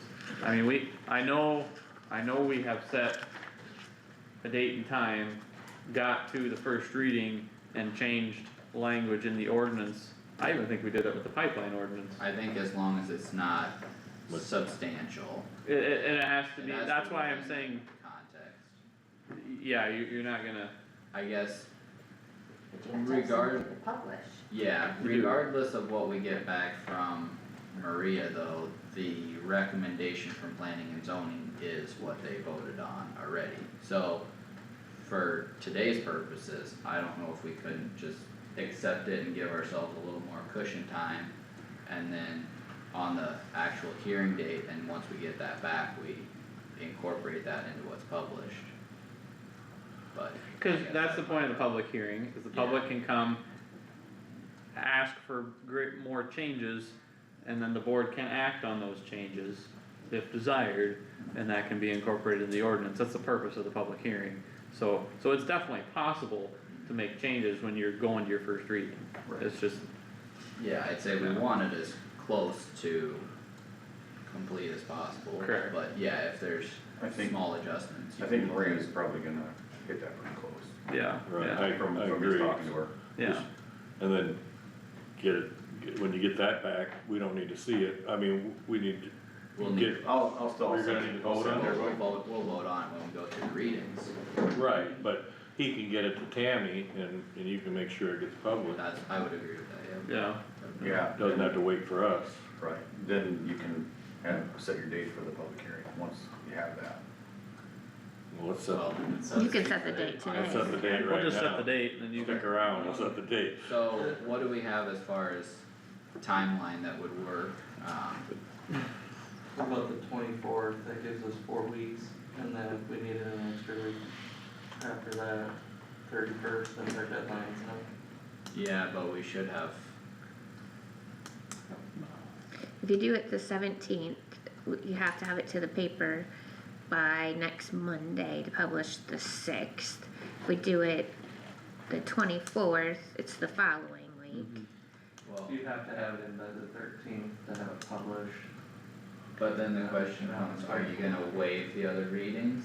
Or are you gonna have 3 readings? If you do the 17th, 24th, and 31st, you would have 3 readings by the We end do of the the month. 17th, is that gonna be, I mean, that's contingent on her getting it to us as quick as she's saying she's gonna get it to us. Well, And Let's being- try for that. let's tell her that's the date we set and get it to us. let's shoot for the 17th. March 17th? Okay. Can we set all 3 of them? Are you gonna have 3 or are you gonna waive? Should we do first reading the 17th, and then we can do the second and third on the following week? And we can waive them together, that's fine, but then it gives the public a chance to, if somebody does wanna come in. Don't feel like we're just pushing something through. Yeah, I think we should have at least 2. Then I'll give her that March 17th date for that public hearing that she said that she'd type up, so. Okay, well. Impress upon her that you need it back this week. What time do you wanna do it? Do we wanna do 9? 9 o'clock? Let me check the schedule. Well, she's coming up, but I mean, She'll probably be on the phone. Yeah, I don't I'm think sure she'll she's not come up. driving up for No. this. did you just say she was coming up? No, no. Oh, I thought you just said she was gonna come up for it, but. Yeah, we're open the 17th. 9 o'clock? I'd make a motion to set it for 9 o'clock on March 17th and accept the recommendation. Okay, there's a motion by Stecker to accept the recommendation from the Planning and Zoning Commission and set the date and time for March 17th at 9 o'clock in the morning. I'll second. Okay, so there's a second by Wactor. Any discussion on the recommendation or the date and time? If not, all in favor of approving, please say aye. Aye. Any opposed? Motion carried. Thank you, Great. Corey. Thanks. Yep, glad you get Oh, over do you it. have a question, Amy? I do, so we're accepting the recommendations, but they didn't recommend anything with the waiver, should we have added that to our motion? Cause we Wasn't that part of their recommendation? No, No, they said we could add the language if we wanted to. I guess. We did talk, Was they as did talk discussed. about They it. did talk about it, but they didn't have that as a Yeah, specific. they said a waiver of some sort. They did say a waiver of some sort, but they didn't have any specifics to go with it. I never heard them say a waiver of some sort, I heard them say that's you guys figure it out. Do we have language in there about that? Not, That's what he was asking. yes, not, yeah, Maria has put that in there, but it's, I have it noted in here, that's what they wanted, was, it was the 500-foot or waiver agreement, would, language need to be added for waiver agreement. I mean, can you make a motion to, I guess the Add intent of my motion was incorporating that as we discussed, Okay. so I didn't specify it, I suppose, but It probably should have been accept the recommendation from planning and zoning commission, including the changes as discussed by the board, just in does summary, but. does anyone have any issues with that being what we do? No, I don't. No, but I just have an issue with the way the motion is, if it doesn't incorporate that, yes, I do. Should have had that during discussion on. I tried and then he called for the vote, he wasn't looking at me, so. I asked for discussion and I looked at. And my- I Okay, started talking, but it's nobody's fault, Okay. like I don't, and then so do whatever. Well, you want it in there if you, Well, I'll make another motion to clarify the previous one with the changes as discussed, with incorporating the changes as discussed okay, here today. Okay. Whatever you wanna language it. somebody wanna second that? I will. Amber, does that clarify it enough for you? I think the only change that we discussed was the waiver agreement, That was the changes discussed, that was the only change discussed. Based upon their recommendations. did you wanna, you think it should be specified waiver agreement in the motion language, or? I mean, I think we all understand and Corey's got it, Yeah, just as long as we all understand, I'm okay with it. okay, Do you still need a second? nope, we got a second, Howard Oh, seconded, yeah, yeah, so, okay. any further discussion? If not, all in favor of approving the motion, please say aye. alright, Aye, any opposed? Motion carried. Okay, thank you. Thanks, Corey. Okay.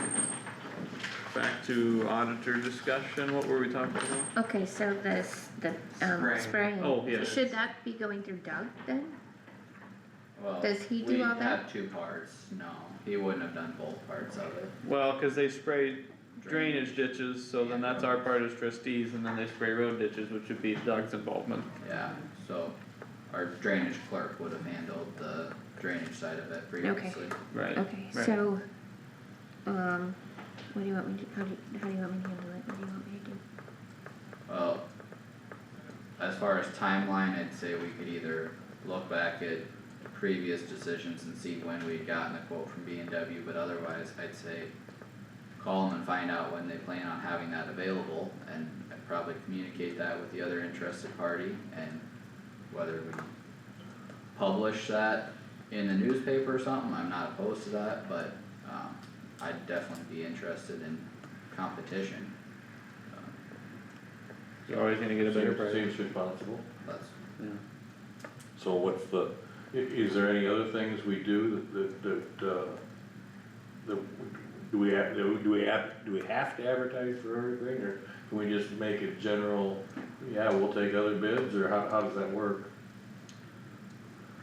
depends on what it is, I mean, we've talked about other bids for equipment, we've talked about various topics over the years, I guess, but, Well, I've got a pen from Swift Air, we had two different quotes for, our And we air conditioning units. instructed Yeah. Willie to get more quotes, right? And, yeah, Willie But we got didn't quotes. advertise. I don't know that it was advertised, I think it was just select, I think the rules are, you just, there is a threshold there. it's a gray area, but I don't know, it's kinda like with drainage, if you're over 50,000, you gotta get competitive bids, but I don't know. If you're over 50,000, you have to go to a public hearing right now, but you have to get multiple bids over the threshold that the DOT has set, which is correlated with the code now, which is 120, 130 something now, I Oh. think. So that has changed in the last 5 years. Okay, either way, I don't know what we're required to do, Well, what do you I want to certainly do? don't know. yeah, What did you say? I said, what do you want to do? I would say, you know, B and D has come forward, if somebody else has come forward, tell them to submit a bid and let's set a date right now. And so we can tell B and W, excuse me, not You're B good. and D, I'm sorry. Do we have something to give him so he knows what he's quoting? Yeah. So I mean, I can't just say quote something, but I don't know what he's quoting. I would say probably get the previous quotes that we received, like maybe the last 3 years of quotes. It's the same every year. Yeah, as examples of, these are the different drainage districts, these are the areas of road right of way, the miles, the Is it- products that were used. Is it the same every year? Well, the roads are on a rotation, so no, they're not the same every year. So are the So- drainage The districts. drainage districts are also on a rotation Are by we only area. asking for quotes for the drainage part? Yeah, I would say for everything. well, the Well, Doug handles then- that, I don't wanna step on his Well, toes. we need Doug up here for the discussion, because that's not Yeah, necessarily. I'm not gonna take over that part, I'm And I just, think if we're gonna accept quotes from other places, to be fair, you should advertise it, honestly. Well, And not just say, oh, well, we just took it from these 2 places, I think that's, and I don't know how many places there are, but that's, the other individual that's interested also called me a while back, and I'm sure that's why he reached out to you, Tammy, because I had directed him to the engineer's office, cause that's who handles a lot of it, and he had already been there, and the answer was no. And that, so that's why he was coming to me, is there any way I can submit a quote? I don't Because we think work that- with B&W for a long time, and so I think that was the, well, no, we're just gonna continue working with them as we are, and I don't have a problem with B&W, but, I'm sure that's why he's reaching out to Tammy. He wants to just give a quote, he seems pretty Oh, let's- adamant about let's call doing Doug it. up and talk about that. Seems pretty adamant about doing it.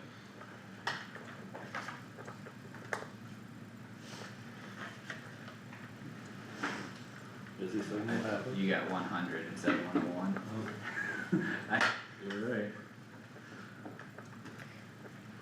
okay, while we're waiting for that, I need to know from Josh and, Kyle if you plan on going to the Farm Bureau meeting, I think so. What night is that?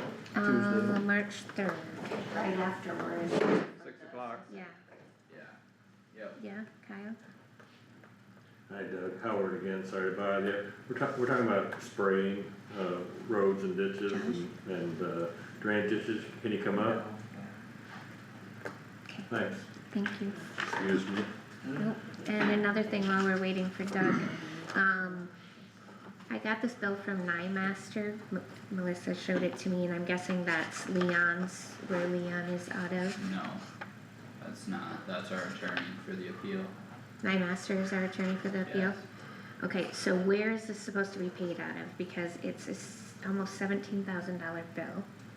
We don't have $17,000 in any of our line items, so where do you want it to come out of, and I'm guessing we're gonna have to do a budget amendment for this, correct? It should be out of drain 4, open ditch. You want it out of drain 4? Well, that was I the mean, impression I was under when That's the majority of the appeal, I mean, if we wanted to split it out by all the pieces that are in there, I guess. that's where the benefit's gonna be, That's right? where the, not 100%, but that's a very, very hefty majority. So you want, it's $16,999.26, you want that all out of drain 4 open ditch? Unless you guys wanna split it up, I don't know. Split it up how? Yeah, how?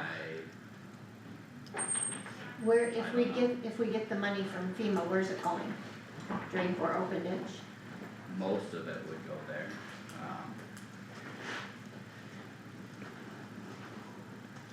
I mean, we talked about all that with the assessments last year and how that all broke out, I don't have that in front of me, but. There was a request from the landowners that we pay for it out of the board's funds. Is that, and not anything that we're gonna discuss?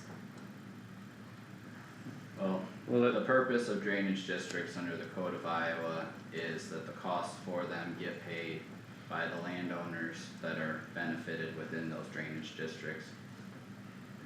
The general county taxpayers paying for something that specifically benefits drainage districts would not be congruent with my understanding of the Code of Iowa. Let's come back, come back to this since we called Doug up and don't wanna waste his time. Tammy had brought up, there was a individual entity that came, was wanting to provide us a quote for, drainage ditch and road ditch spraying. And historically, we've only ever had B&W interested in it. How, if we're interested in getting quotes on that, how does that affect the road ditch end of things? Do we just get quotes for the drainage ditches, or do we quote it all together? How, I think we're just figuring out logistics of how to do that. The person interested just asked me about drainage, but. Yeah, there was somebody came into my office and actually they do not have the capability of doing roads, and that might be the person. He Okay. did say that he does drainage, and I said, well, you have to go up and talk to the Yeah. drainage clerk. Okay. Yeah, So I don't know if that's, a situation. But So you you- would have to write up some sort of request for proposal and, So do you do that now for the roads? do not, no, we've always used B&W, since we, at one time, Kossuth County sprayed. But B&W, we've used them for many, many years. How do you, this is not, I have no idea who the other person is, so this is generic as could be. How do you determine that they're not equipped to do something, just because they don't have the equipment today, He or admitted it to me. did he say he would get it, or if he got the contract, or he just not capable? He's not capable. Yeah, okay. And then, I mean, one service, they gotta be responsible to reply to all concerns brought up to the road department from individual landowners. So you do the same thing, like when you're hiring someone to pave a road, you determine whether they're responsible and capable? What makes a person capable equipment wise, or what is all even needed for that? I'm ignorant on that. Really did. B&W, they actually have boom sprayers that they go out and they spray the road with that. I know there are people that take a four-wheeler and only spray what they see. Every 3 years, the B&W sprays The whole county? the third, yeah, they go third of county and they Yeah. spray everything. In the middle, they get thistles. In the middle, explain. Well, they spray 1/3 completely, another third for thistles, and then they leave 1/3 that they do not touch. We have spot sprays. If we see something, we will have them spray. Sure. Noxious. So in a given year, a third of the count, I'm just asking if I understood it right, a third of the county is sprayed with intent, and the other third of thistles are sprayed, Yes. and the other third of the county, nothing is done unless it's Right. called in. And then the way it's rotated, that third of the county that did not get any action gets sprayed with the broadcast, just follows up, so. Okay. Okay. So you determined that other entity wasn't, I you just wouldn't be asked getting a him. quote from them, I asked him if he, I Okay. started talking to him and asking questions. and he didn't think that was something he could And- pursue then? Correct, he admitted that he could. So what would be the difference, I don't know if you can answer this or not, but what would be the difference spraying a road ditch capability versus being able to, or being capable of spraying the drainage ditches? I don't know if they don't, I don't know if they, even B&W, they don't drive a boom truck out No. along that. They, Oh, that's true. They're side by side. correct, Yeah. they have some sort of a UTV or. Yeah, you wouldn't have a boom over the ditch, yeah. Okay, Without suggesting anything, do you operate under some sort of, I know the answer, I think, but is there something in the code that says if it's we were talking about drainage district, if we made an improvement or something at a certain level, we had to have bids, is there something that you operate under that, no, nothing like that? So you take care of, and you pay for the roads? Yeah, the road spring. Comes out of your The budget. road budget. Okay. Well, I think that's all we needed, so, Alright, thanks, Doug. Thank you, Doug. So I guess we need to determine if we wanna get a quote for drainage ditch. Go ahead. I was gonna talk, you. I have no idea how we do the drainage ditches, is it it's on a 3-year rotation like that, and how is it by township, or how do we do it? I think they correct me if I'm wrong, but I think I B and don't- W correlates it with the third of the county that they're spraying road ditches in as well. I think so. So that they're doing everything in the same area, yeah. So we can figure out from, So then the question is, okay, if B and W is doing the road ditches and a different entity is doing the drainage ditches, I don't know, Yeah, and sometimes they're one and the same.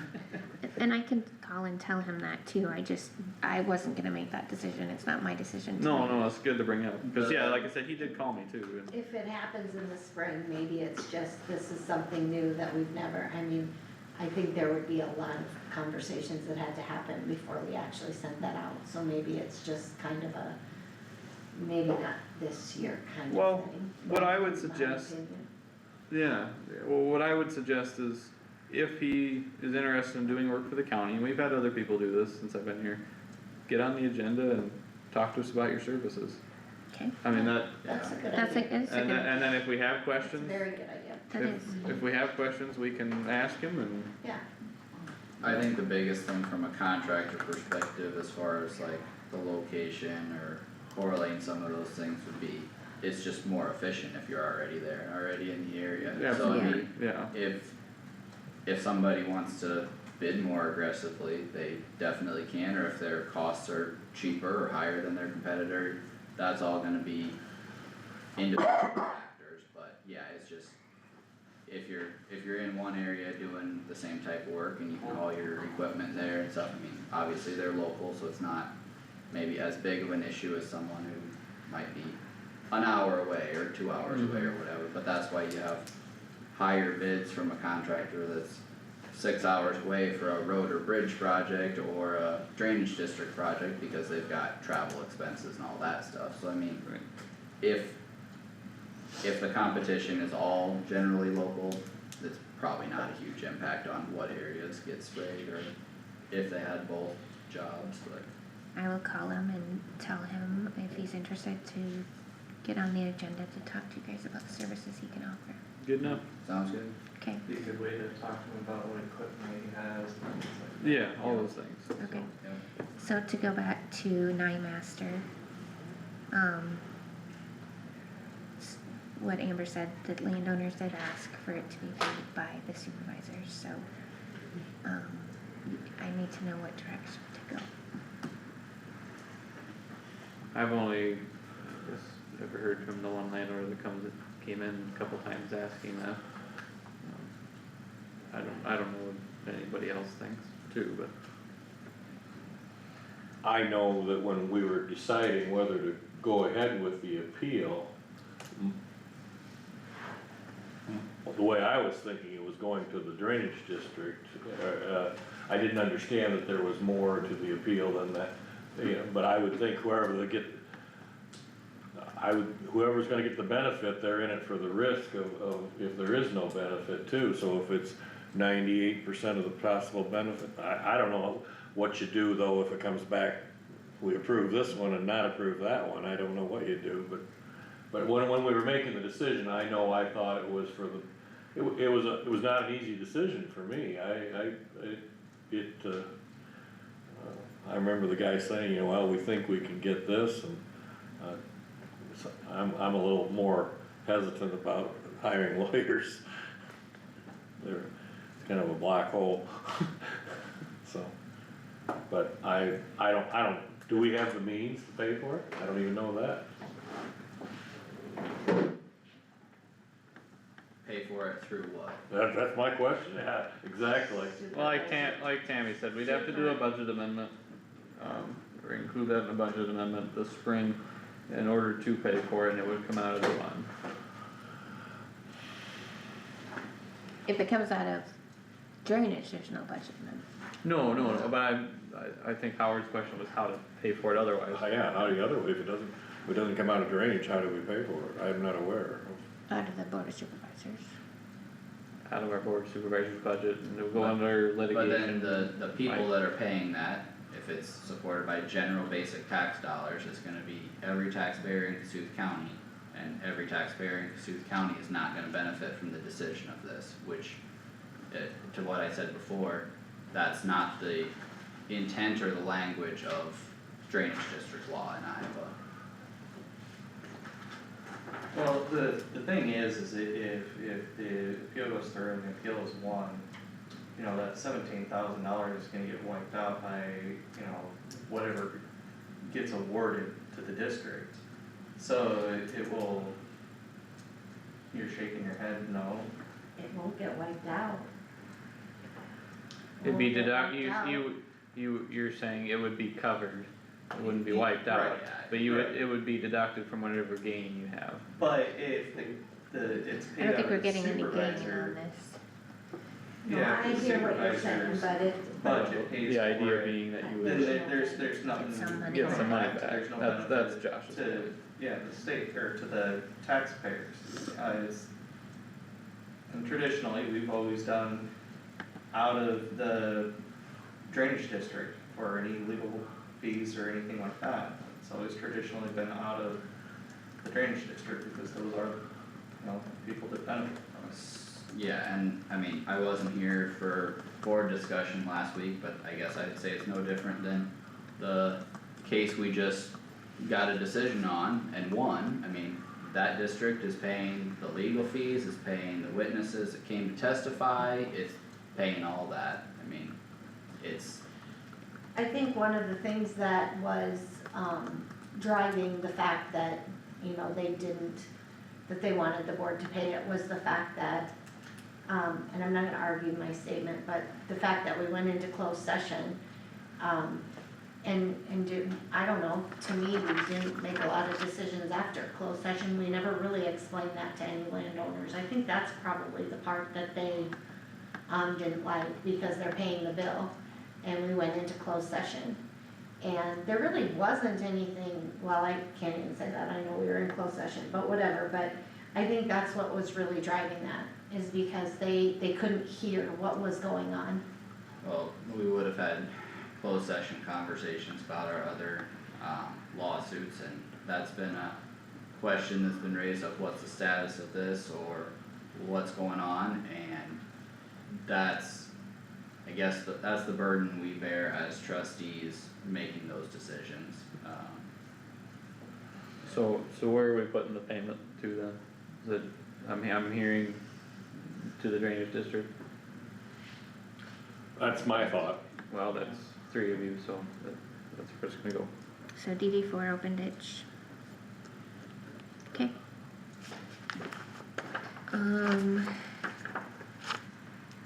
1:30, we have to be in Blue Earth, for drainage district 129. Next week at 10 o'clock, we have bid opening for DD4 lat 11. At 4 o'clock, you have, Brandon's meeting, I need to get more information from him, he did send me an email. And then 6 o'clock, the Farm Bureau meeting.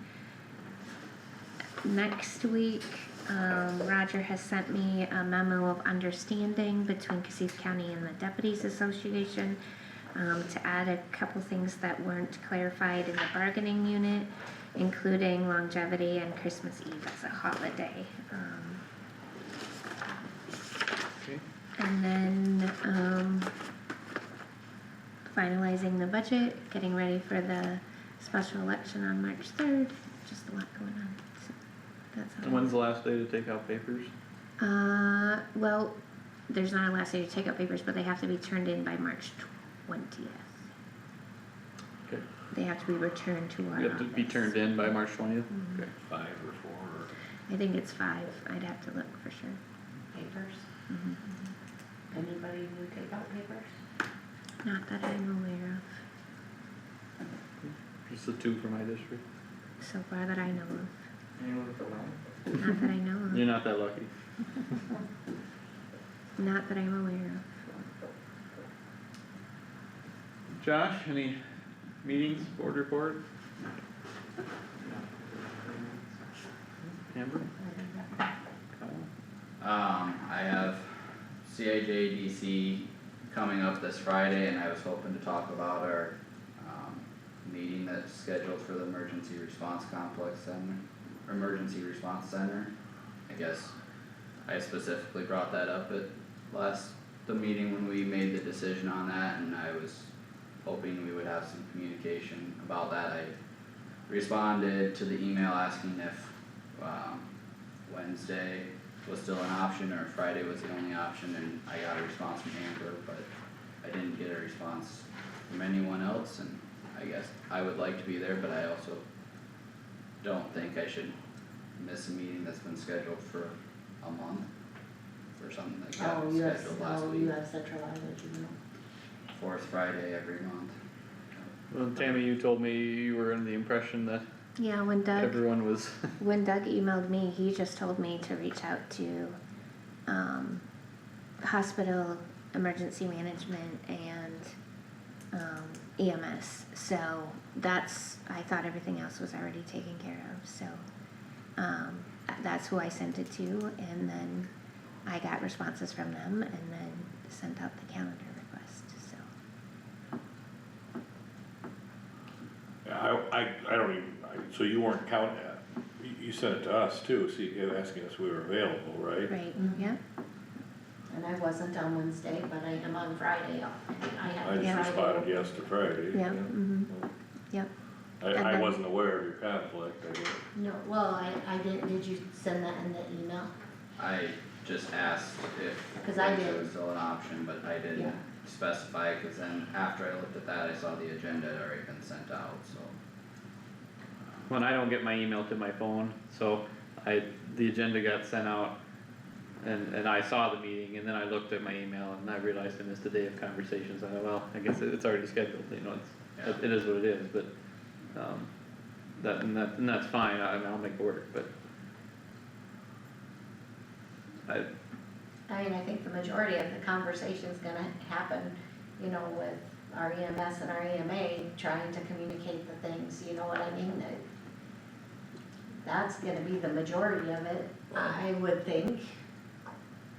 I would think so, but Well, you can't just have it open, there's gotta be limits, you can't get whatever you want.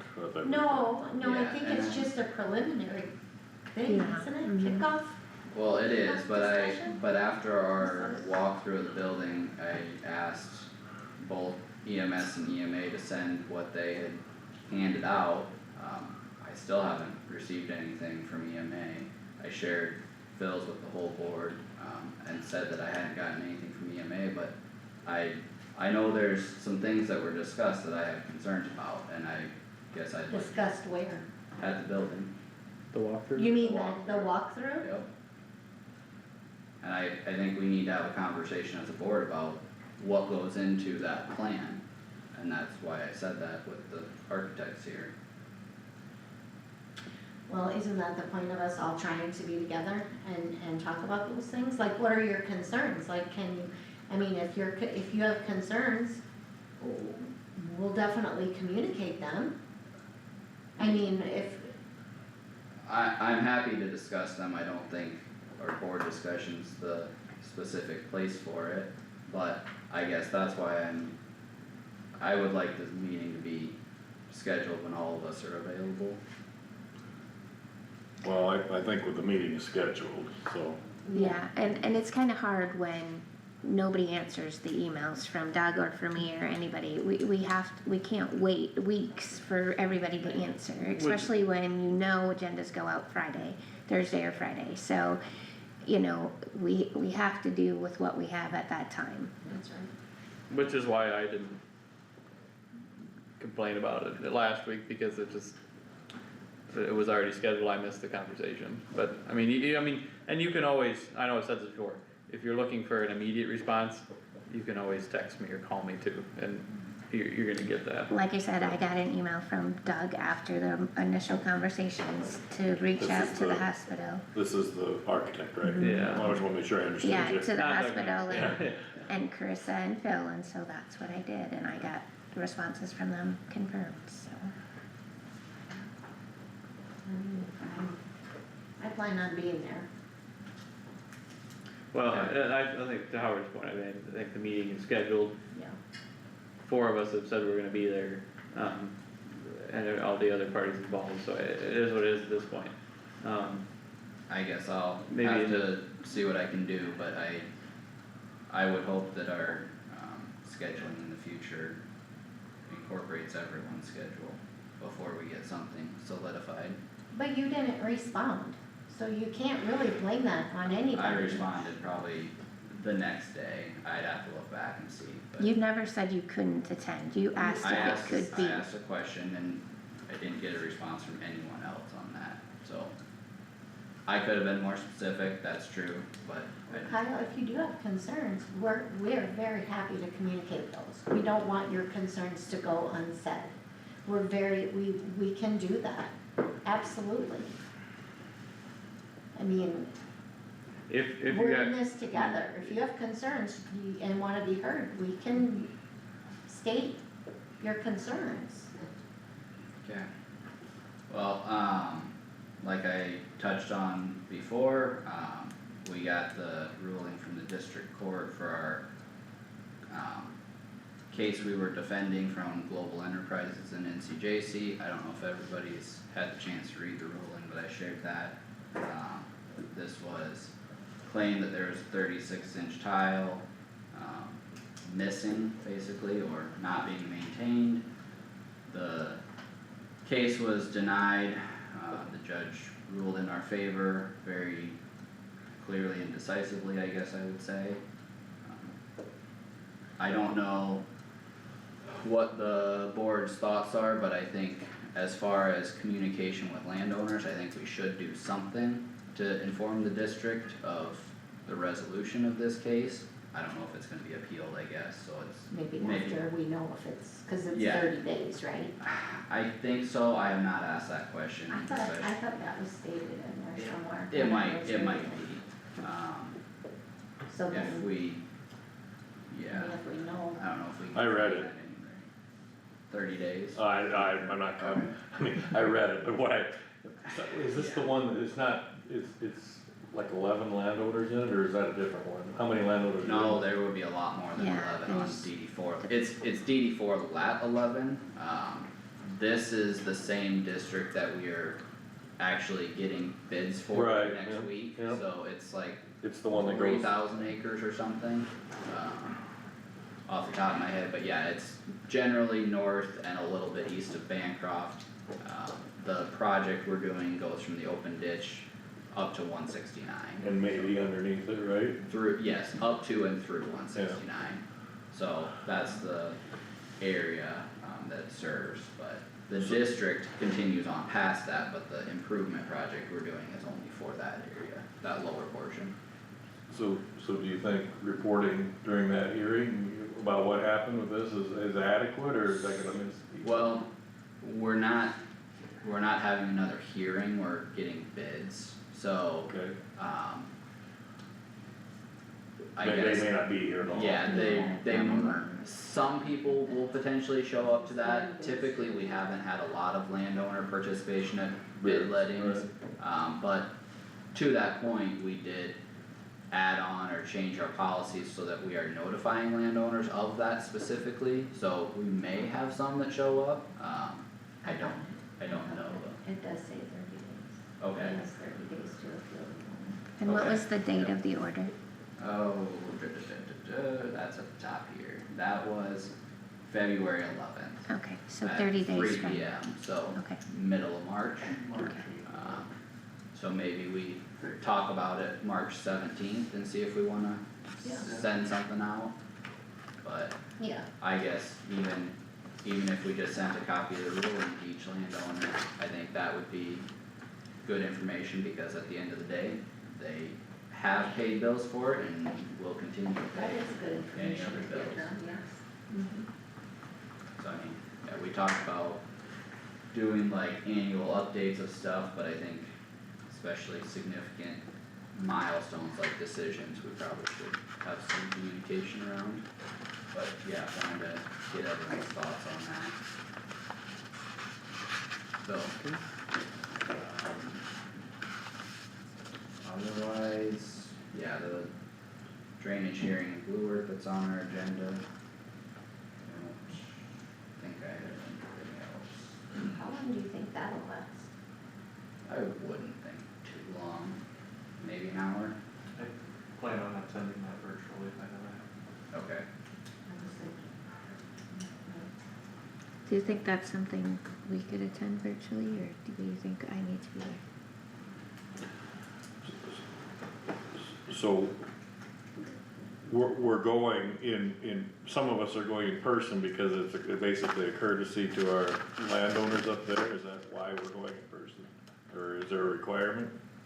So there's probably not a requirement for us to be there, because we won't be formally acting on anything. It'll be Minnesota, and their commissioners acting. So I think it's more of just being involved in the process, because then they're gonna do their project and their construction on their side of the border, but then we'll follow that up with the project on the Iowa side, so. At another time? Probably in close tandem. So, I mean, that's one of the things I was gonna talk with Tyler about more, I'm sure he'll be there today, but. Tyler or the other guy that is on the name is on it? Tyler will be there. I believe he will be. I was gonna touch base with him yet this morning after we're done here and before I leave town to head up there, but yeah, I believe he's gonna be there and he'll handle the project on the Iowa side after Minnesota moves forward, but they're kind of connected projects, it's just the state border between us. If Minnesota approves it, that's an automatic assessment to the Iowa people too, Correct, yep. but we have no say in that at all, as trustees. We've already had our say. We've already had our say. And we Yep, agreed with it. We agreed to the agreement with Minnesota, so what they do, we pay a bill for, and what we do, they pay a bill for, per that agreement, yep. Well, I think Heather and I might do it virtually in here. If anybody else is interested in doing it here, we can set up the owl. Yeah, that'd be good. Okay, we'll do that. We'll make sure it's ready to go at 1:30. Okay, Okay. thanks. Mhm. I think that's all I got. Howard? The only thing I did, I went to the waste management meeting, but you can report on that if you want to, or, alright. Go for it. Well, they had the Kossuth Waste Management Association meeting last Tuesday night, and Doug went through their numbers and their different accounts and stuff, and I think the sum total, what I carried away from it was that the cost per ton in Kossuth County was as low or the lowest of any neighboring. It is the lowest, yeah. Yeah, and he admitted some of that was volume and some of it was efficiencies, I guess, I don't know, what, that's what I came out of it with. Yeah. Yeah, But then that's the only meeting I had, right, I believe. yep. No, same, I had that meeting, yeah, we're looking to purchase. If the budget all works out, we'd be looking to purchase another trailer, Going on a rotating basis. go on a rotating basis with them, so we're not buying 5 of them at the same time.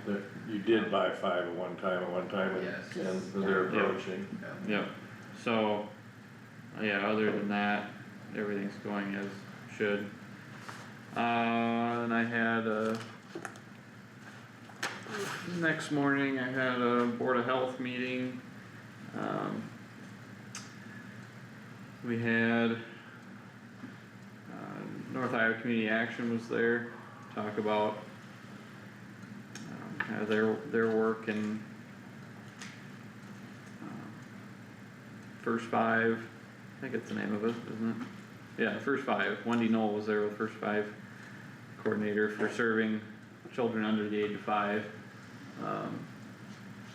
They have a hard time reaching people in Kossuth County quite as much. It's on the end of their, or edge of their territory, and depends how many providers are active in referring people to them. Same with the maternity care end of things. Like we have Brianne Wilson that does most of the initial visits to the hospital, maternity care stuff and whatnot, and it's a matter of if she or anyone else would go to the next step and refer them to North Iowa Community Action, but they were there, talked to us for a while. Had an immunizations update from Karen Garman. Karen will be retiring, this year, and sounds like Sadie Becker will be taking her position over. She said it was interesting that today about, should we say 8% of the kids at school now have religious exemptions for immunizations. About how much did you say? 8%, and which is up from, there was only 2 individuals in the entire county, I wanna say like Prior to 10 years ago or 15 years ago, something like that. It just was not very many. So that's gone up significantly. We had a public health update from Lindsay Plath. There was more food boxes placed around the county in smaller communities, including Wesley, Whittemore, Titonka, Bancroft, and that's being used. And we had a cereal drive also working with opioid funds on file collections for that. That is all I had for Board of Health. Yeah, Vision Sewer was there in Whittemore last week, but But, I tried reaching out to see how the work went, and they were gonna reach out to me. I reached out to them yesterday, I haven't heard anything. And I'd asked James Zinnel, the city employee over there, and just what he had noticed, cause I knew he visited with them when they were there, and he thought they were only there for a couple hours and then they were gone. And it sounded like they ran into an obstruction with the camera between 6th and 7th Street, going 7th Street east, and then ran into an obstruction, went to the manhole at 6th Street, and ran it back west, ran into an obstruction, which doesn't make sense if they had cut it and cleaned it out and everything. Right. So I'm not sure, and James is skeptical if they even finished the cutting, cause he says they've sent a camera truck twice now and we're here for a very short amount of time and then just left. And the one time they just sat there and then went got gas and left town, so I don't know. I think you're gonna be better off to find a different route. That's, yeah, that's too bad. so I haven't heard anything from them again, and I think we're gonna, There's other reliable companies. there are out reliable that I companies. wouldn't be beating my head into a wall. No, but it disappointing, but yeah, I'm about ready to go hire somebody else. So, Yeah, it's frustrating. cause nothing's getting done. Yeah, that's all I have, so what time is it here? 10:38, Yeah. and we've just got going over the budget stuff, so do we wanna take 5 minutes? Yes, please. And we'll come back and go over budget stuff.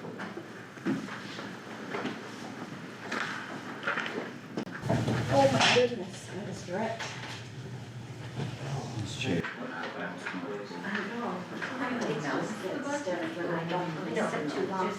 Well, especially in these chairs. I know, cause well, I'm my about the feet, perfect my height, feet just dangle. I'm about the perfect height where I'm kind of on the ground, but Well, I don't know, it's. I'm Yeah, nowhere But if near you the drop ground. your chair too much, then you Just go over feel like the outside. desk is here. I don't think mine will go down any further, I wish mine would just go down enough where I could Oh. get my Levies this Yeah. knees underneath comfortably. Well, I like to put my feet up on the rest thing there, put my feet up, my knees smack Yes. into the thing. Yeah, So, first world problem. Yeah. Okay. Oh, boy.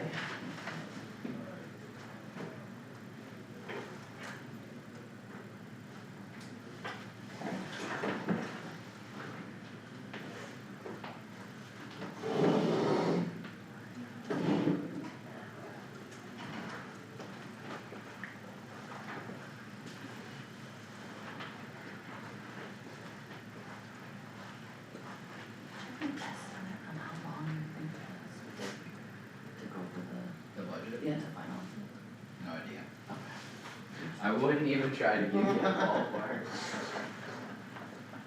It'll take us about 45 minutes to get to Blue Earth, so. Right.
Snack?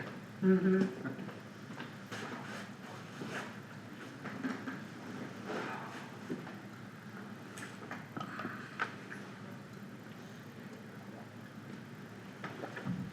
I don't have room for my budget binder here.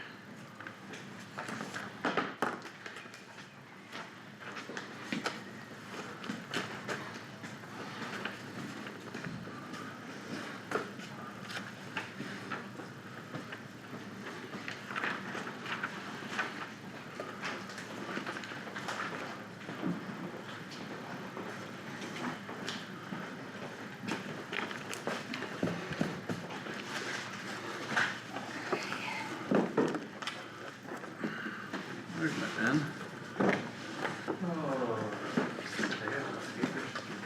Here's a new first sheet. Oh, okay. Yeah, just do first sheet. Yeah, you were on. Yeah, we went through a lot of papers. See that? First sheet. Just changed last week. It's just the fair, I think.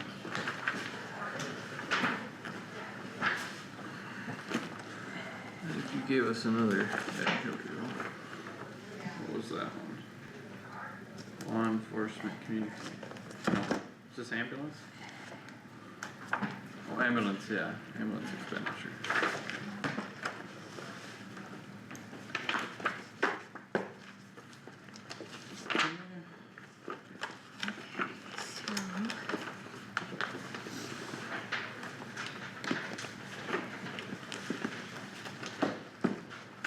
So how are we sitting?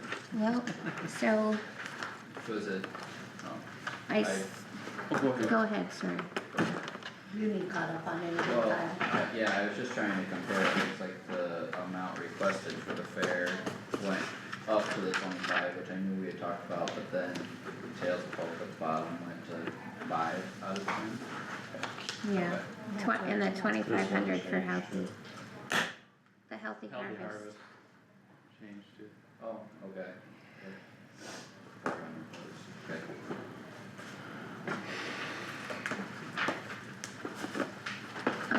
I sent you on Friday, I think it was, fund balances. So the first set, and I think I explained this in the email, I tried to. The first set of fund balances tells you what the fund balances will be right now as we sit.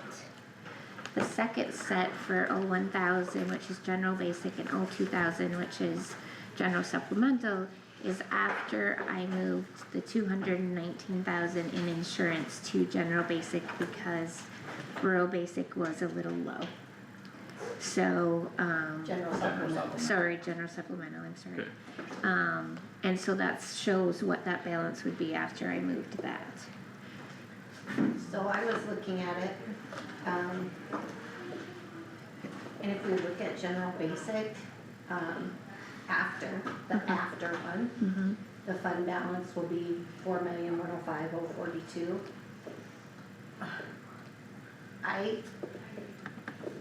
And then looking at general supplemental, we're just under 25%. So I was thinking,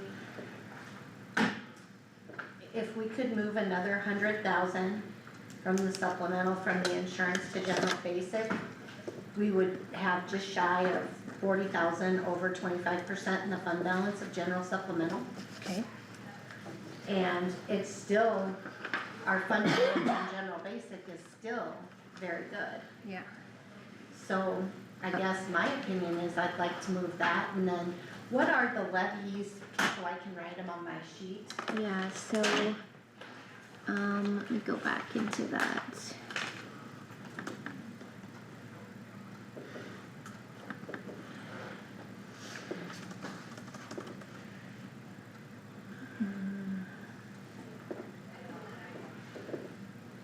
You're writing this where?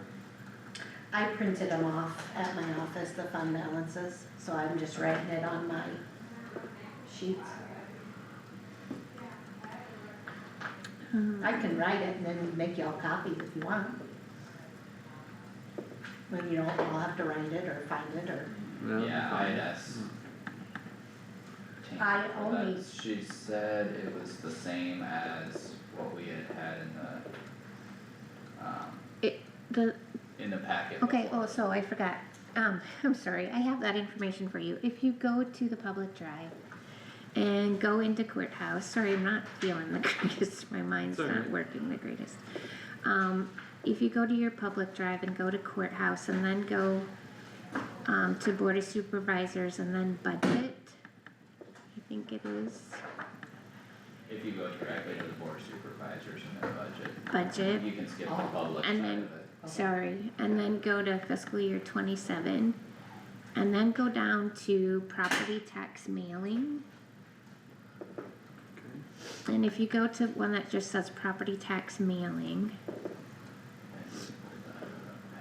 Property, okay. this is what our screen looks like, from the Department of Management. You looking at the second one or the first one? Look at the second one down on the Yeah, list. okay, thank you. It kinda tells you the property tax amounts from 25, 26, 26, 27. And then if you go to the second one, nope, that one's showed an error. Does that one show an error on your guys's? It Yeah. doesn't, yeah. Okay, Yeah, Well- let me do that again, let me see if I can. It shows you what,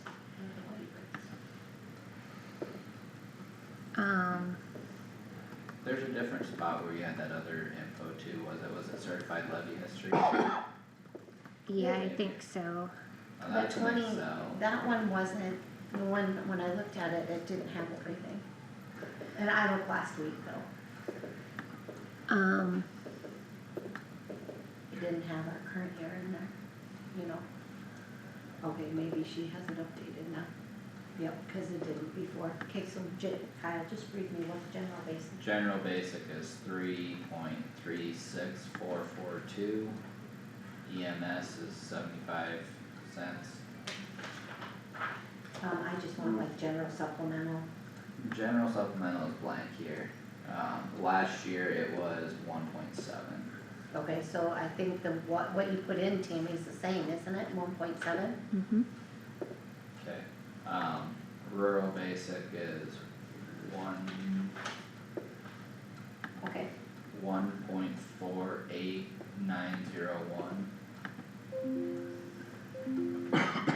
okay, those are the only ones I printed, I didn't print anything else's, cause I figured really the only ones I was concerned about was, cause rural basic looks good.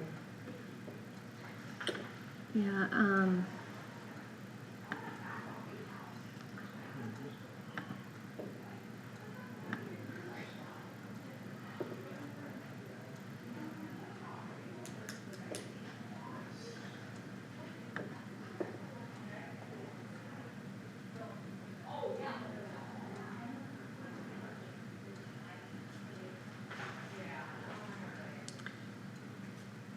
of course, it's not gonna let me log in on this computer. I will just go print out, what it shows, so you can see what the mailing will look like as far as percentage of change.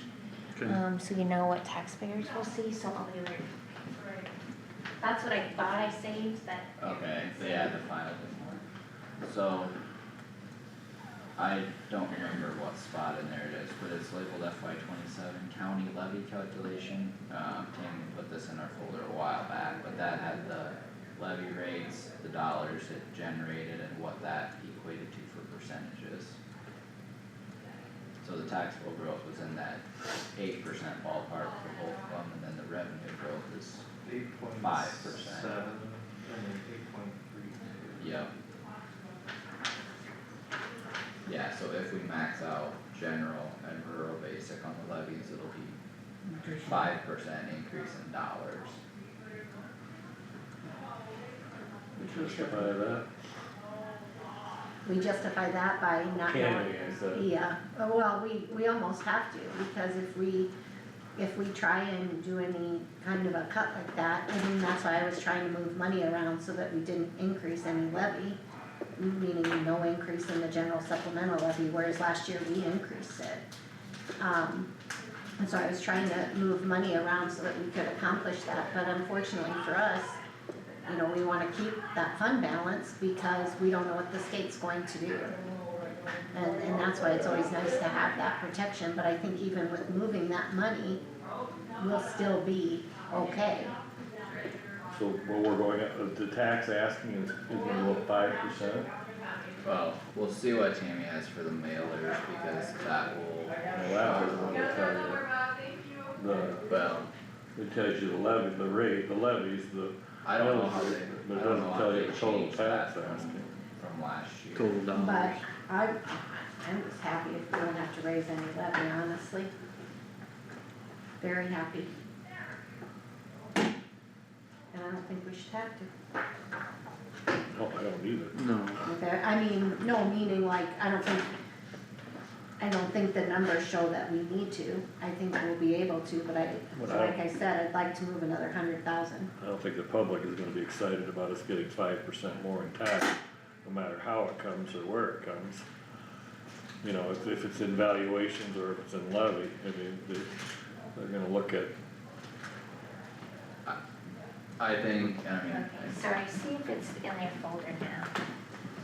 I think one of the things that look. Oh, yep, there it is. concerns. It's same place where you found that. It's just a PDF. Yeah.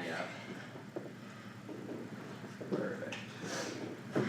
Okay, so if you scroll all the way Local to the, government property valuation. Yes, If you scroll all the way what? all the way to the bottom, okay. it will show you what it shows on the postcards, residential property with 100,000 and 110, the percentage of change. And then for commercial property, the percentage of change. With what's entered right now, I think everything I have in the Department of Management is updated completely right now, I think. with that change for, I'm not sure about what the change, I would, Why is it so different between commercial and? That's, because I it's, thought they were well, it's similar, $300,000 instead of 100,000. but the percent change. Percent should amplify across that.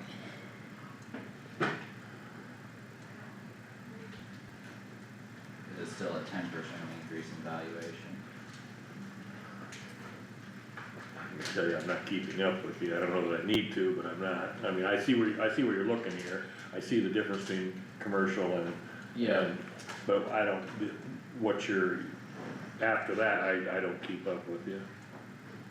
Well, what Tammy had said was the residential's looking at 100 versus 110, commercial's looking at 300 versus 330, but that's still a 10% increase on value. where But do you then, see those numbers? I Yeah, don't see those that- numbers. yeah. Way in the That's bottom. same numbers you're saying. But where I do have the you see same 300 and, Oh, way over on the right-hand side, 300 and 330? oh, Right down there, Yeah, I was it's in- looking on under No, here. it's right in the middle of the box, on the left side. Okay, gotcha. oh, sorry, I But then, can't even yeah, tell the if right, it's the doing right right and side left has today. the percent change, of 1.42 and 9.02 and 8.79. So you're saying that the postcard this year's based on $110,000 valuation? And last- 100 and 110, same as last year, that hasn't changed. So what's 100 and what's 110? Current versus new proposed. Current versus proposed. Yeah. So the example is Actual if versus your, if your assessed. valuation goes up 10%, Okay, this is. Okay, thank you. Bill's gonna be. If your valuation goes down less than 10% or more than 10%, it's gonna fluctuate, but it's using an example of 10% increase in valuation.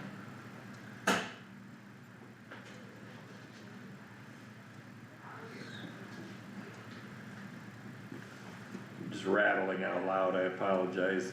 In the past, these postcards have kind of been labeled as not telling the whole story or not telling the real story. So I mean, I like the way it looks at the tax dollars, you know, going, the urban one going up $4 out of 281, I like that. Yeah. But I have a feeling that's not the truth, that's not what's actually gonna happen. Well, so the reason that this doesn't work is because people look at it and think that's what it's gonna do to their taxes. This is only for a property worth $100,000. It's not for your personal property, and when a landowner gets it, they think that's them. It's not, it's just an example of what happens if your property is worth that. Kind of when we do the budget. Right, it's just, an right, But it's so- just an example. But so if mine's 300. For commercial, that's commercial. Okay, for, No, you're saying if your home is No. 300. yeah, if it's 300,000, you're gonna multiply all these numbers by 3, Yeah. except the percent change. Right. Yes. Mm-hmm. Same And again- percent change, yeah. Yeah, and again, I can get on board, that looks very reasonable, but I have a feeling that's not what the bottom line's gonna be to my house as far as, You think your house, if you got a $300,000 house assessed, it's gonna go more than $12? Yeah, I Well, do. Yeah, But you're only looking at the county side here. Yeah, it'll probably go up more, but you know, you'll have city, you'll have Yeah, all those other right. things. Yeah, So well, let me be more specific, I guess, yeah, we can only control the county budget, Right. and I'm not sure we can control that, to be honest with you. Does this But- include the city and school, all that? this No. is No, ours. It's just. So the FAR 281 is only going to 285 on that urban taxpayer, and the rural is only 353 to 358. And that is a very low percent, I mean, it's what, 0.42%? Yeah, 4 and 5. But I don't think anybody here believes that our budget's only going up, 1.4%. Well, Yeah, I just- I believe these numbers. These I are all the just- numbers put in from our budget. Mm-hmm. so I just did the, figured the percent off the proposed year, budget year proposed tax for FY 26-27, the far right column of the total tax dollars of 10,706,922 divided by our, current certified of 10,057,6 or 041, and that comes out to just shy of 6.5%, so total tax dollars would be going up 6.5. And I'd have to double check Amber to see if this has the change, this might be before I moved that $219,000. I'd have to go check and see if I updated that or not. Well, before you do check and see, in case you didn't, let's kind of talk about whether or not we think that we can move another 100,000. And what was the purpose of moving that 100,000? Just so if we moved, and this is just strictly on what we pay on insurance, some in general supplemental. This year, I think we budgeted all of it in general supplemental. So I thought in order to keep the general supplemental levy flush and not have to change that, and then also have a 25% fund balance, if we move 319,000, we would have a little over a 25% fund balance, which would be a good comfort level to end with. Your general basic. No, Or general supplemental. supplemental. Oh, General supplemental. Our fund balance in general basic is still fine. yeah, okay. Yeah, it's still fine, even moving that extra 319,000, we're still good. Yeah, We're over 25%, so I think that's a good idea for us to do that this year. We can always flip-flop them around. Yeah, That's fine, yeah. I'd hate to see us go any lower than that 200, to leaving that 219 in general supplemental, I think it's too low. Too low, way If too you low. don't move that to general basic, you'd be too low. Yeah, and if we don't move another 100, we're still under 25%. And really, your goal is 25%, ending fund balance. right. Yeah, if that's what works out, I'm opposed to that. Does this mailer have any of the, legislative changes incorporated into it, or not at all? Because none No, of that's final. Right, no, and if anything does get finalized, it won't be till the following year. Because of the deadlines for the mailings, there's no way we can Yep. get it in this fiscal year. So on this sheet I'm looking for, what's the difference between budget year effective tax and budget year proposed tax? I can read the numbers, but what's the difference in the heading? It's the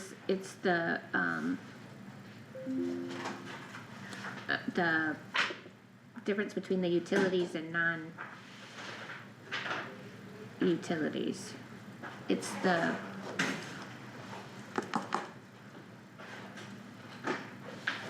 what do you call it, on the what you get back from the state, the tax, my mind is not working, like The replacement credits and all that, those credits and everything, yes, that's, And they're in the proposed tax or they're in the effective tax? the property tax, they're in the certified property tax. Well, that's on that only shows for last year. Let me take a swing at this and tell me if I'm wrong, but I think the difference between the effective tax and the proposed one is like that second column.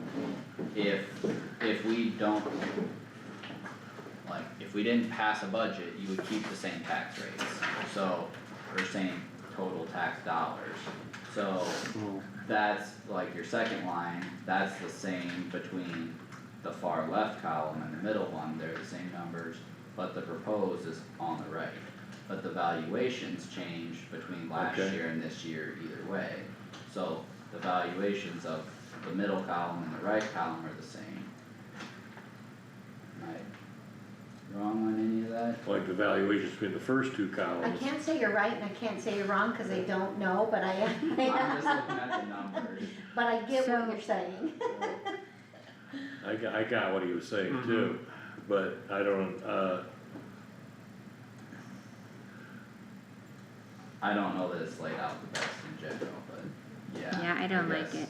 it. This mailing is one of the things that they're trying to change in legislation, so that it's actually applicable to, when you receive it in the mail, and this could change, it's applicable to your property, the property you own, which I think will be, There's ways they can do it through the software though. Yeah. Like generates your tax statements with each property, you can have the same kind of thing. it would be generating the county's, But we don't know what can't pretend like you're generating a property tax statement if you don't know what the property, all the levies in. right, this would just be the counties. Yeah. Which Yeah. is even more confusing. It is Yeah. more confusing because then they get their regular bill and they wanna know why. It's confusing, no matter what, it's confusing. They So- don't understand a I lot got a of quick- things that go into it. So, when we're looking at this, just so I'm understanding it, the requested tax dollars, countywide rates, bottom there of the first section, that says 10 million some, that's our actual dollars that we're certifying this year compared to what we're proposing for next year. The bottom portion, when it's talking about urban versus rural taxpayer, commercial and residential, that's an estimate on how that dollar change will affect their personal property, which is Not- gonna be different percentages. Not their personal property, it's an example of $100,000. If my personal property was worth $100,000. Yes, correct. Okay, how that's gonna affect their tax statement Yes, in that scenario.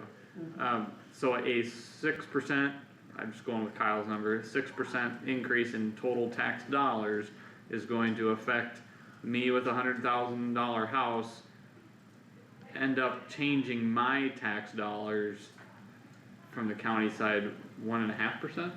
1.42. I'm not following why it's such a significant difference between residential and commercial. And I don't either, but, I kinda was curious, I almost hate to ask, do we have the last year, so we can just look at how much? last year's I statement, think they were comparable percentages off the top of my head. Yeah, I have I've last got it year's, I can, somewhere. Yeah, I was gonna say, I know I'd I have was it looking somewhere, for but I it don't know on that I here, can, but. I don't know that I can find it. let me see. Kept them. Actually, it might have been under the board meetings and then thank you budget.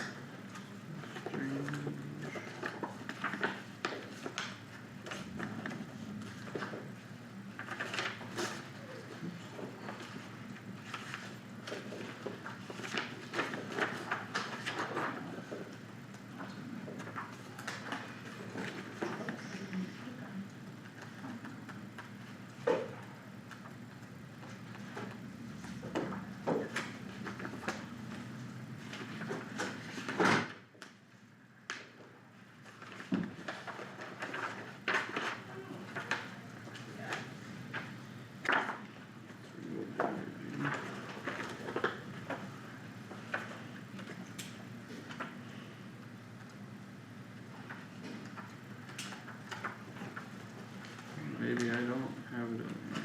I can go grab mine. I thought I might Maybe I have it. kept mine at home, that could be, I thought I might have it on here. could be. Scanned it.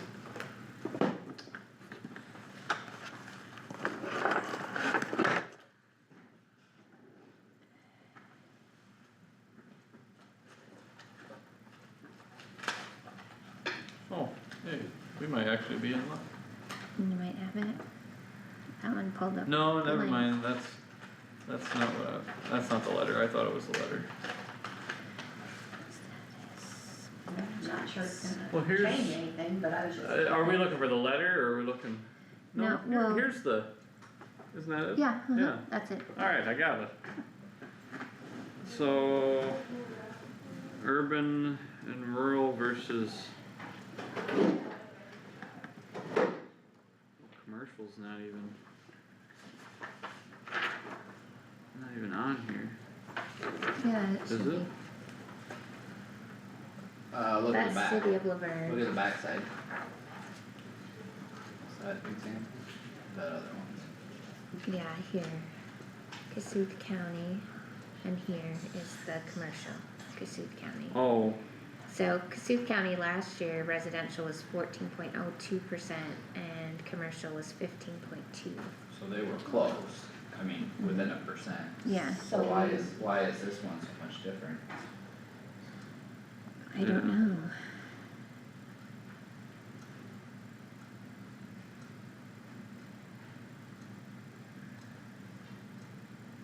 That doesn't make sense to me. and you I could see if it said 6 or 6.5%. I've got three of them. Between all four of the examples, but I'm not understanding a 1.5 and a 9. I will have to check into that. Anybody wanna look at this? I'm good. I re- I I just was remember. curious on the Well, I've numbers. got three different ones, cause that was 14.02 to 15.2, this one is 13.41 to 14.81, It's still not a big percentage. 14.02 to 15.2, yeah. Yeah, so they're kind of in a band. Yeah, yeah. I will have to check into that. I feel like I'm beating a dead horse, but I'm gonna ask it again anyway. So, the 10,706,922, which is under budget year proposed tax, that's what we think it's gonna be, Total dollars. Yes. Yes, and then you compare that to a year ago of 10,057,041. mm-hmm, So that's an increase of almost 6.5%. Yep, that's what I came up with. This is only general basic and rural basic, right? That should be On everything this with sheet? supplemental, shouldn't it? well, rural should be on there, What did I say? general, basic and general supplemental. I meant to say general basic and rural basic, is what I Yes, meant to say. correct. General supplemental should be in there too, isn't it? No, because they're not the ones we're limited on. So are they on here? I don't But it's know, still requested tax dollars, Total tax that wouldn't dollars. factor in our limitations, would it? that I don't mailing know, is that's a, where I got the it's, question. it's a state mailing, and so how, Well, if we go to, is it non-departmental where the levies show up? No, you know what, when you look at the levies, it's included. The general supplemental, everything's in there. Okay, I was gonna say. Okay. I sent So out, yes, Howard, Yeah. it is I sent don't out think six to the, 6.5%. I don't think the public is gonna stand for that. I don't know, I don't have the solution as to what to do about it, but I just don't, that, you think 6.5% is too high? absolutely. Yeah, When inflation is 3%, and I'm not buying that, by the way, but yeah, I think 6.5% is too high. What do you wanna cut? Yeah, that's a fair question, good point, yeah. I mean, that's the only way to get anything different, Well, but then we're gonna, so we run the risk. This is the levy we're supposed to have, it's our max levy. We lower the levy, we run the risk then of being stuck to that levy. That's the problem, we don't know what legislation's going to do. We don't wanna run our bank account into the ground, which is basically what we would do if we lower our levy. And it puts us into trouble. It's just I thought if we could keep it status quo, we'd be pretty darn good. With the levies, I mean, valuations went up, yes, but, I'd be happy if the levy stayed the same too. well, it can be, that's why I've been kind of trying to But save with moving the insurance.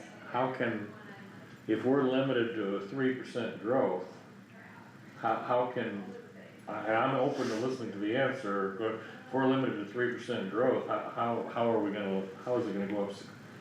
We're not limited on supplemental, I know that.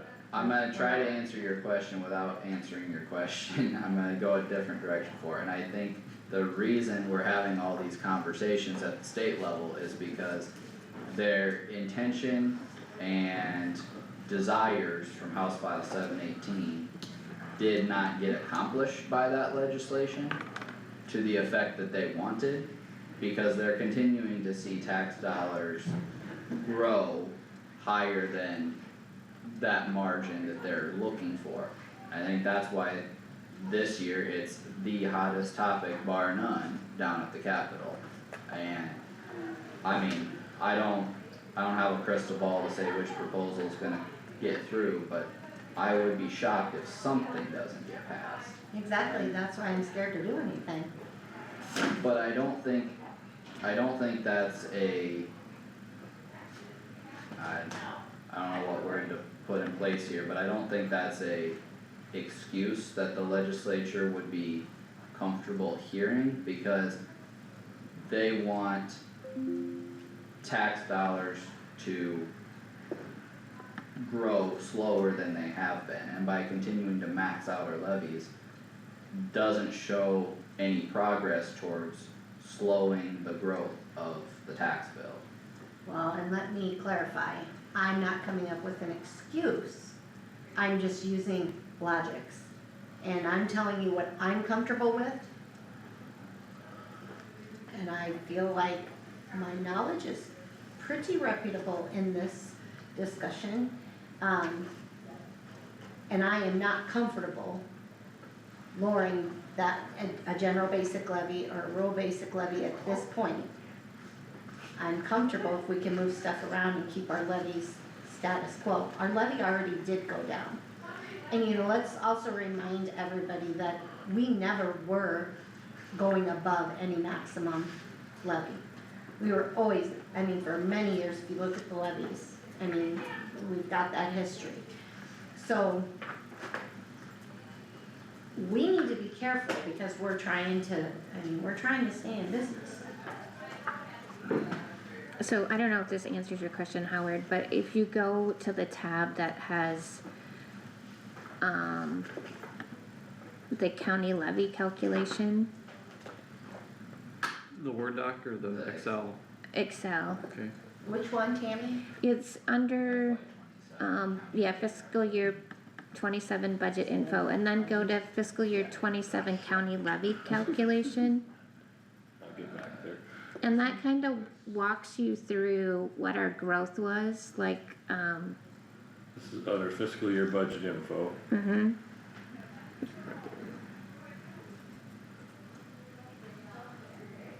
So our taxable growth for general basic was 8.71%, and we're limited to 3, so that's why our max rate for general basic is $3.36. For rural, our growth was 8.32%. We're limited to 3, so our max is $1, almost 49 cents. So it's not showing, is it showing fiscal year 26 is up there at 346.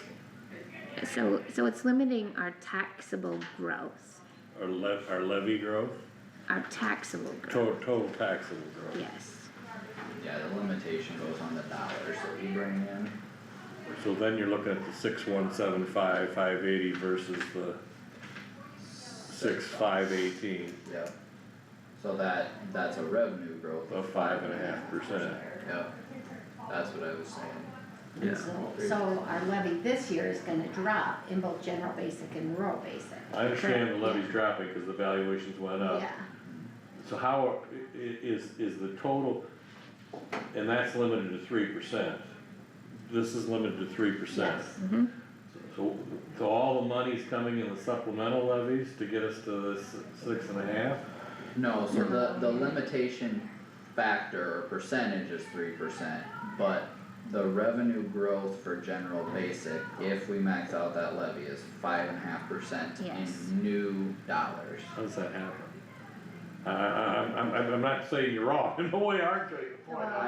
I don't know that I have a great way to explain their Yeah. limitation factors, but it's in the way that the limitation applies to the numbers that gets you to that end product. It's not that you only get 3% new dollars, it's not just that simple, it applies to the dollars and valuation, it's, Cause new growth is not limited, I know that, I understand that part. well, New construction. New construction, yes. yeah, that's part of it, That's also why yeah. that's also why there's such a significant percentage difference between the tax dollar growth and how much it affects you as a $100,000 property owner too, because of the, I don't know how to explain it. It's hard to explain. Yeah. Okay. I'm so- not even gonna try, cause it's just I'll make it more confusing.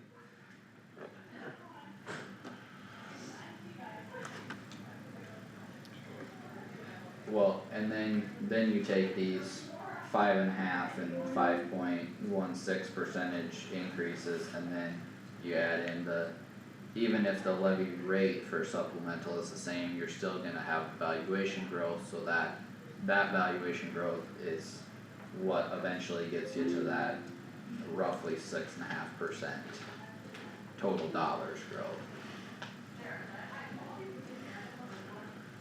So, The only levy we could really play with, honestly, I mean, in my opinion, is the general supplemental. Mm-hmm. Because I think we wanna stay maxed at general and rural, just because for protection, I think that's good business, I think it's good budgeting. But we could play with the levy just a little bit, but I don't think it's gonna make up a big percentage. I No, mean, like right now it's 1.7, last year we went from 1.6 to 1.7. We could see what a 1.65 would do, it would lower it some, but then I would say then we're looking at moving some more money out of supplemental into general basic.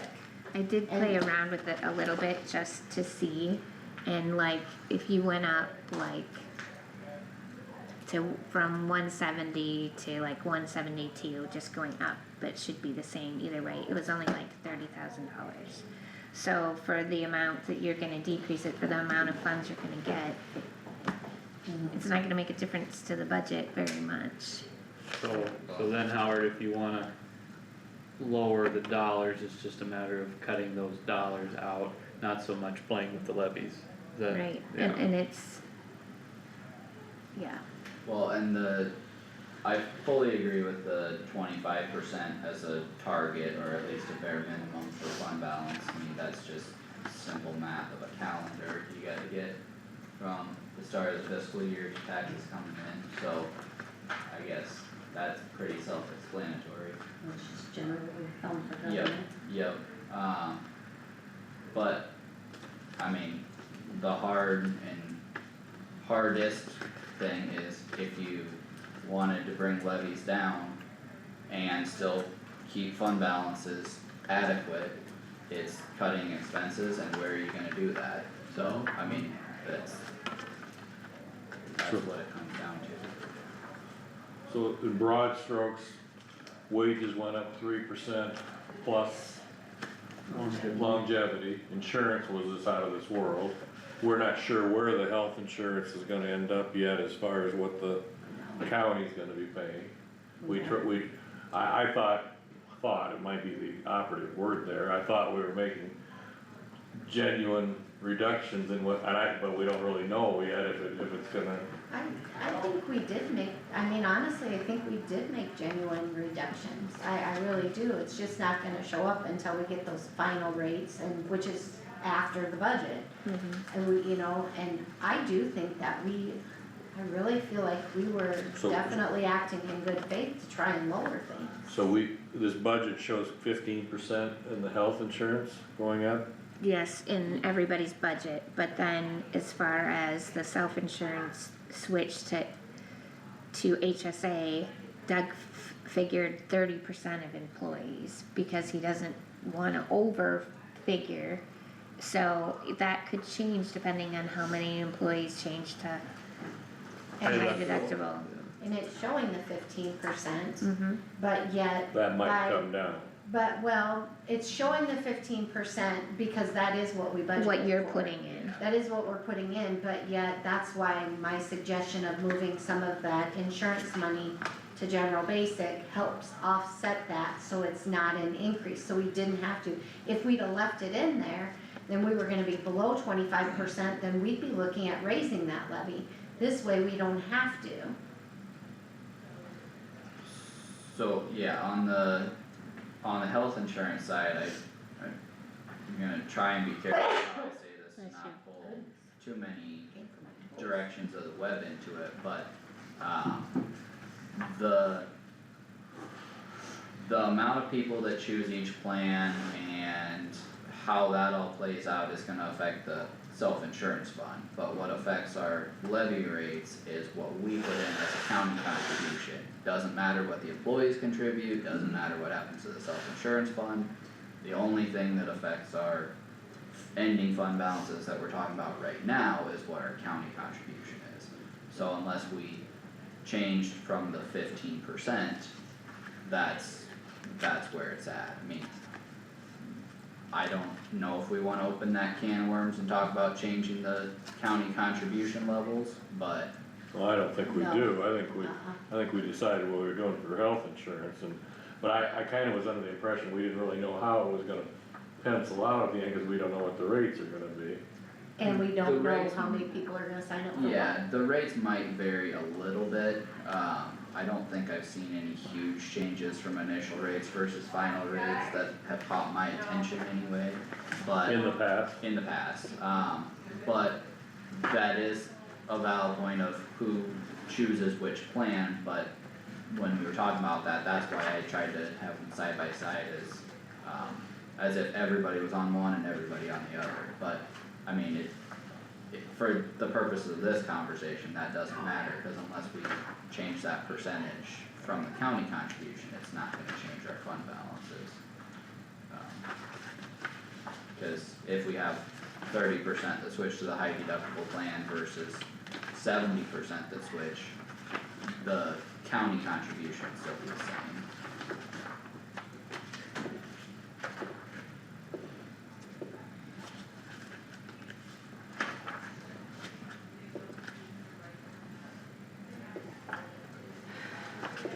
we won't get there today as far as, we understand, I'm sure of that, so, whatever, yeah. Amber, can election expenses be moved to general basic? That's a really good question. They should be able to, cause anything that's eligible for supplemental should be eligible for general basic. It's always been. It's always been general supplemental. Well, and supplemental it's specifically allowed in supplemental, so that's probably why it would have been there, but I don't think there's anything that's allowed in supplemental that wouldn't be allowed in basic, because I know for a fact there's counties that don't have a supplemental levy for general or rural. True, So, yeah, I guess, It's gotta come. true. I'd be 99% confident, and I'd maybe even say 100% confident that you don't have to have it in supplemental, it can be in general. Well, because if we moved election expenses, that's $107,100. Yeah, but that is also, it'd be easy, Tammy, it would be easier to move a little bit more insurance money because look at all those account numbers you gotta change. I know. That's a big task. I mean, I it's a very good thought and I know. maybe if that is a good thought, maybe we should think about that next year. But this late, Tammy, you don't wanna change Yeah. all those account numbers. Yeah, I know. You would have to move everything. Thank you for thinking of me, Amber. Yeah, I mean, I just think we move 100,000 from the insurance. Okay, which It's one? easy. Which one? Well, which one did you move it from? You took, Well, I moved the 216 from the whole amount from the second tort liability. oh, okay, just let me go. Well, Well, okay, so you moved Can it you- to 219. yeah, 219. Can you split our courthouse general insurance stuff, isn't that, Well, the ICAP, we could take some out of that. $728,000. well, it used to be 500,000. Yeah, Yeah, so I say, Per year. take it from, that's the only place where you could take it from. And then just put it in the 1,000 number that you probably still have. yeah, Well, and I don't wanna rehash what you guys all went through last week of going through every budget, but is there any places we can actually cut stuff? We did cut some. We did cut some, did all those changes made, Tammy. yeah, We did. yeah. I mean, Yes, all I'm not saying those it was changes. huge, but we did cut some. Yeah. What was so funny? It wasn't huge, it wasn't Yeah, huge. no, it wasn't huge, no. It was barely worth mentioning, Oh, but. well, but I haven't printed out any of those sheets, cause I thought to wait till, but just to let you know, Kendall did cut Oh, yeah. in conservation, another line item. Chris is getting the 6%, Okay. so he did take that money out of another line item. Okay, I was curious about that. okay.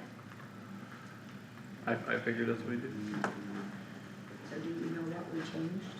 Yeah, Okay, um, you must have talked to someone or watched the meeting. yeah, I heard about the one change, but Which one? conservation, Oh, okay. yeah, I didn't hear about anything else, I don't think. There were changes to the treasurer and recorder Oh, on deputies. deputies. Well, I had sent the email out about conservation. Okay, yep, yeah.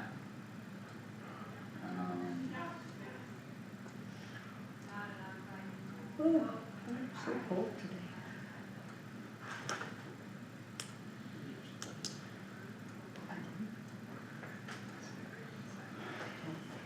I have a feeling, You wanna finish that thought? well, between 15% on health insurance and 3% plus for employee wages, that's probably, Well, and don't forget the liability and the property Yeah, insurance too. our other insurance, yeah. Insurance and wages is gonna be the bulk of your dollar increase, Well. yeah, yeah. And I think we're never gonna get away from that.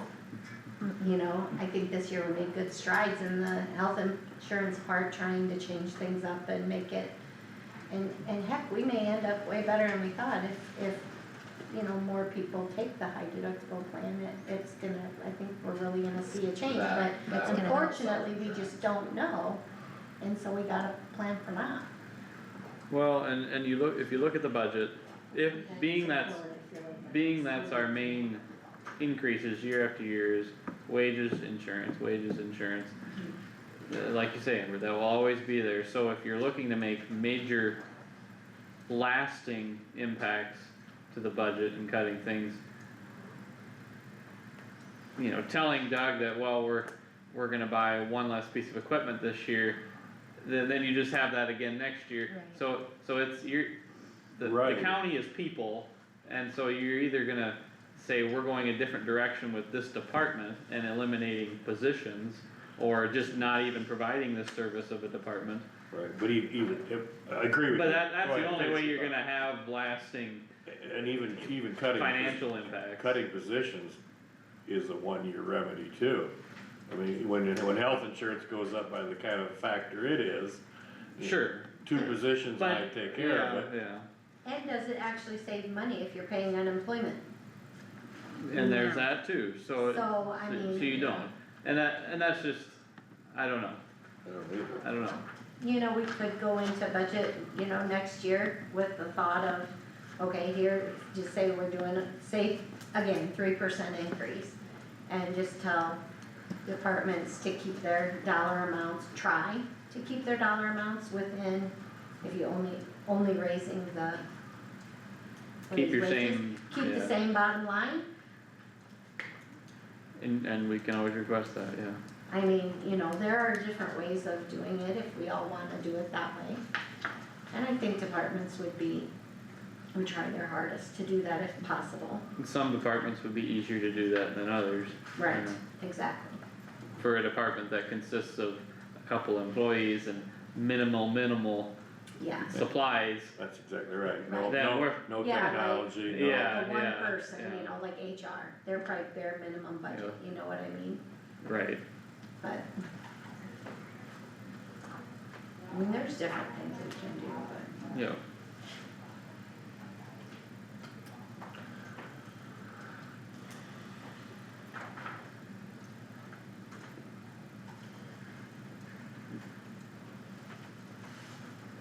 Or, you know, we can rent buildings instead of own them, and then we won't have insurance, just have renter's insurance. You'll still have insurance. Yeah. I don't know that you'll make any progress. No, Renting a courthouse. I wasn't advocating for the government. But just those are our big assets. You own buildings and you have employees. That, Yeah, And And all of that goes up, it's not gonna get cheaper. it is.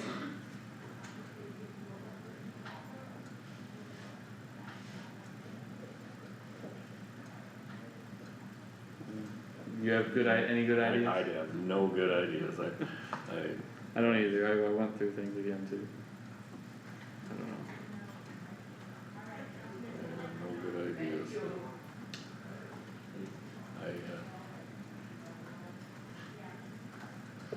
If you say something, everybody takes it out of context anyway, and it's not gonna happen, so, Yeah.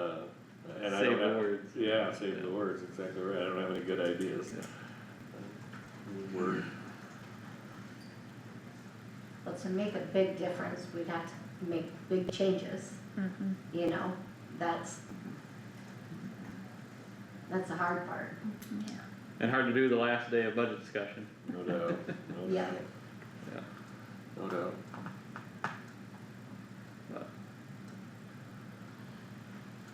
Well.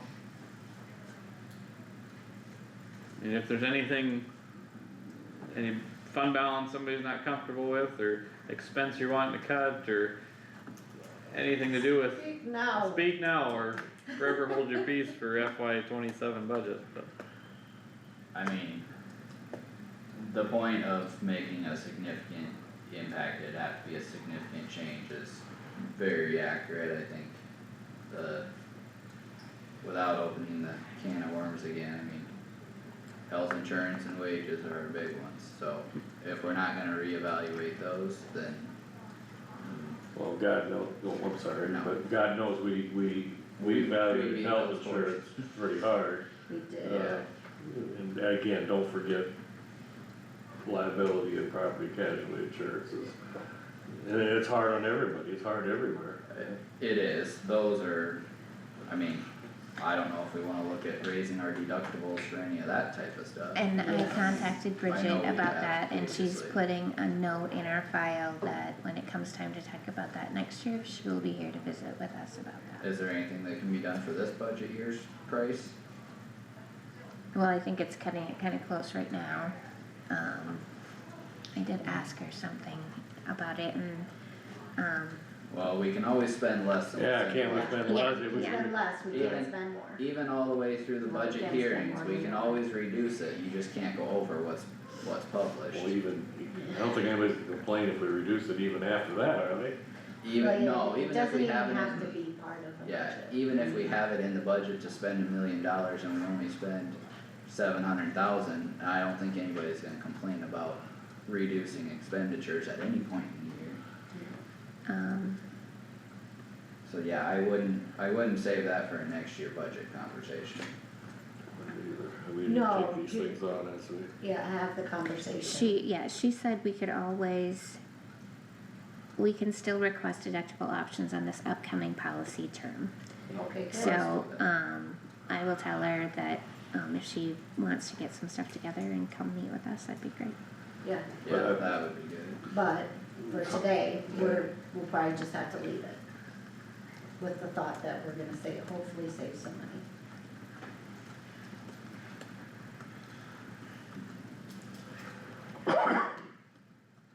Okay. So I'll move that 100,000. I'll make sure the other's in there. I will try to get that done here in the next little bit. And then maybe you'll have a chance to look at it before your 1:30 meeting. I'll be on. If you're not driving up there. Yeah, Yeah, and then if anybody has any concerns about how that looks, you can let me know. We can always have another meeting if we need to, or we can talk about it next week. So, but I will get all that entered and then I will let you know what the final numbers look like. I won't get anything submitted to DOM till next week, just cause I wanna balance and double check every single thing I have, so. while you're double checking that, I'd be curious on the percentage difference between residential and commercial. I will, I'll reach Yeah, out. That looks like I- a substantial difference. I will reach out to Carrie here and ask her why we have such a big difference in that, so. Probably something simple of an explanation, but yeah, it'd be good to know.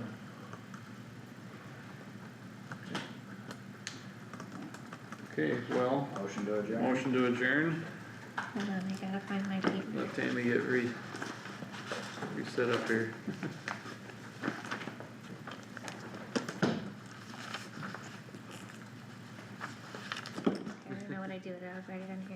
Stecker, motion to adjourn. Okay, I'll second. Second by Garmin.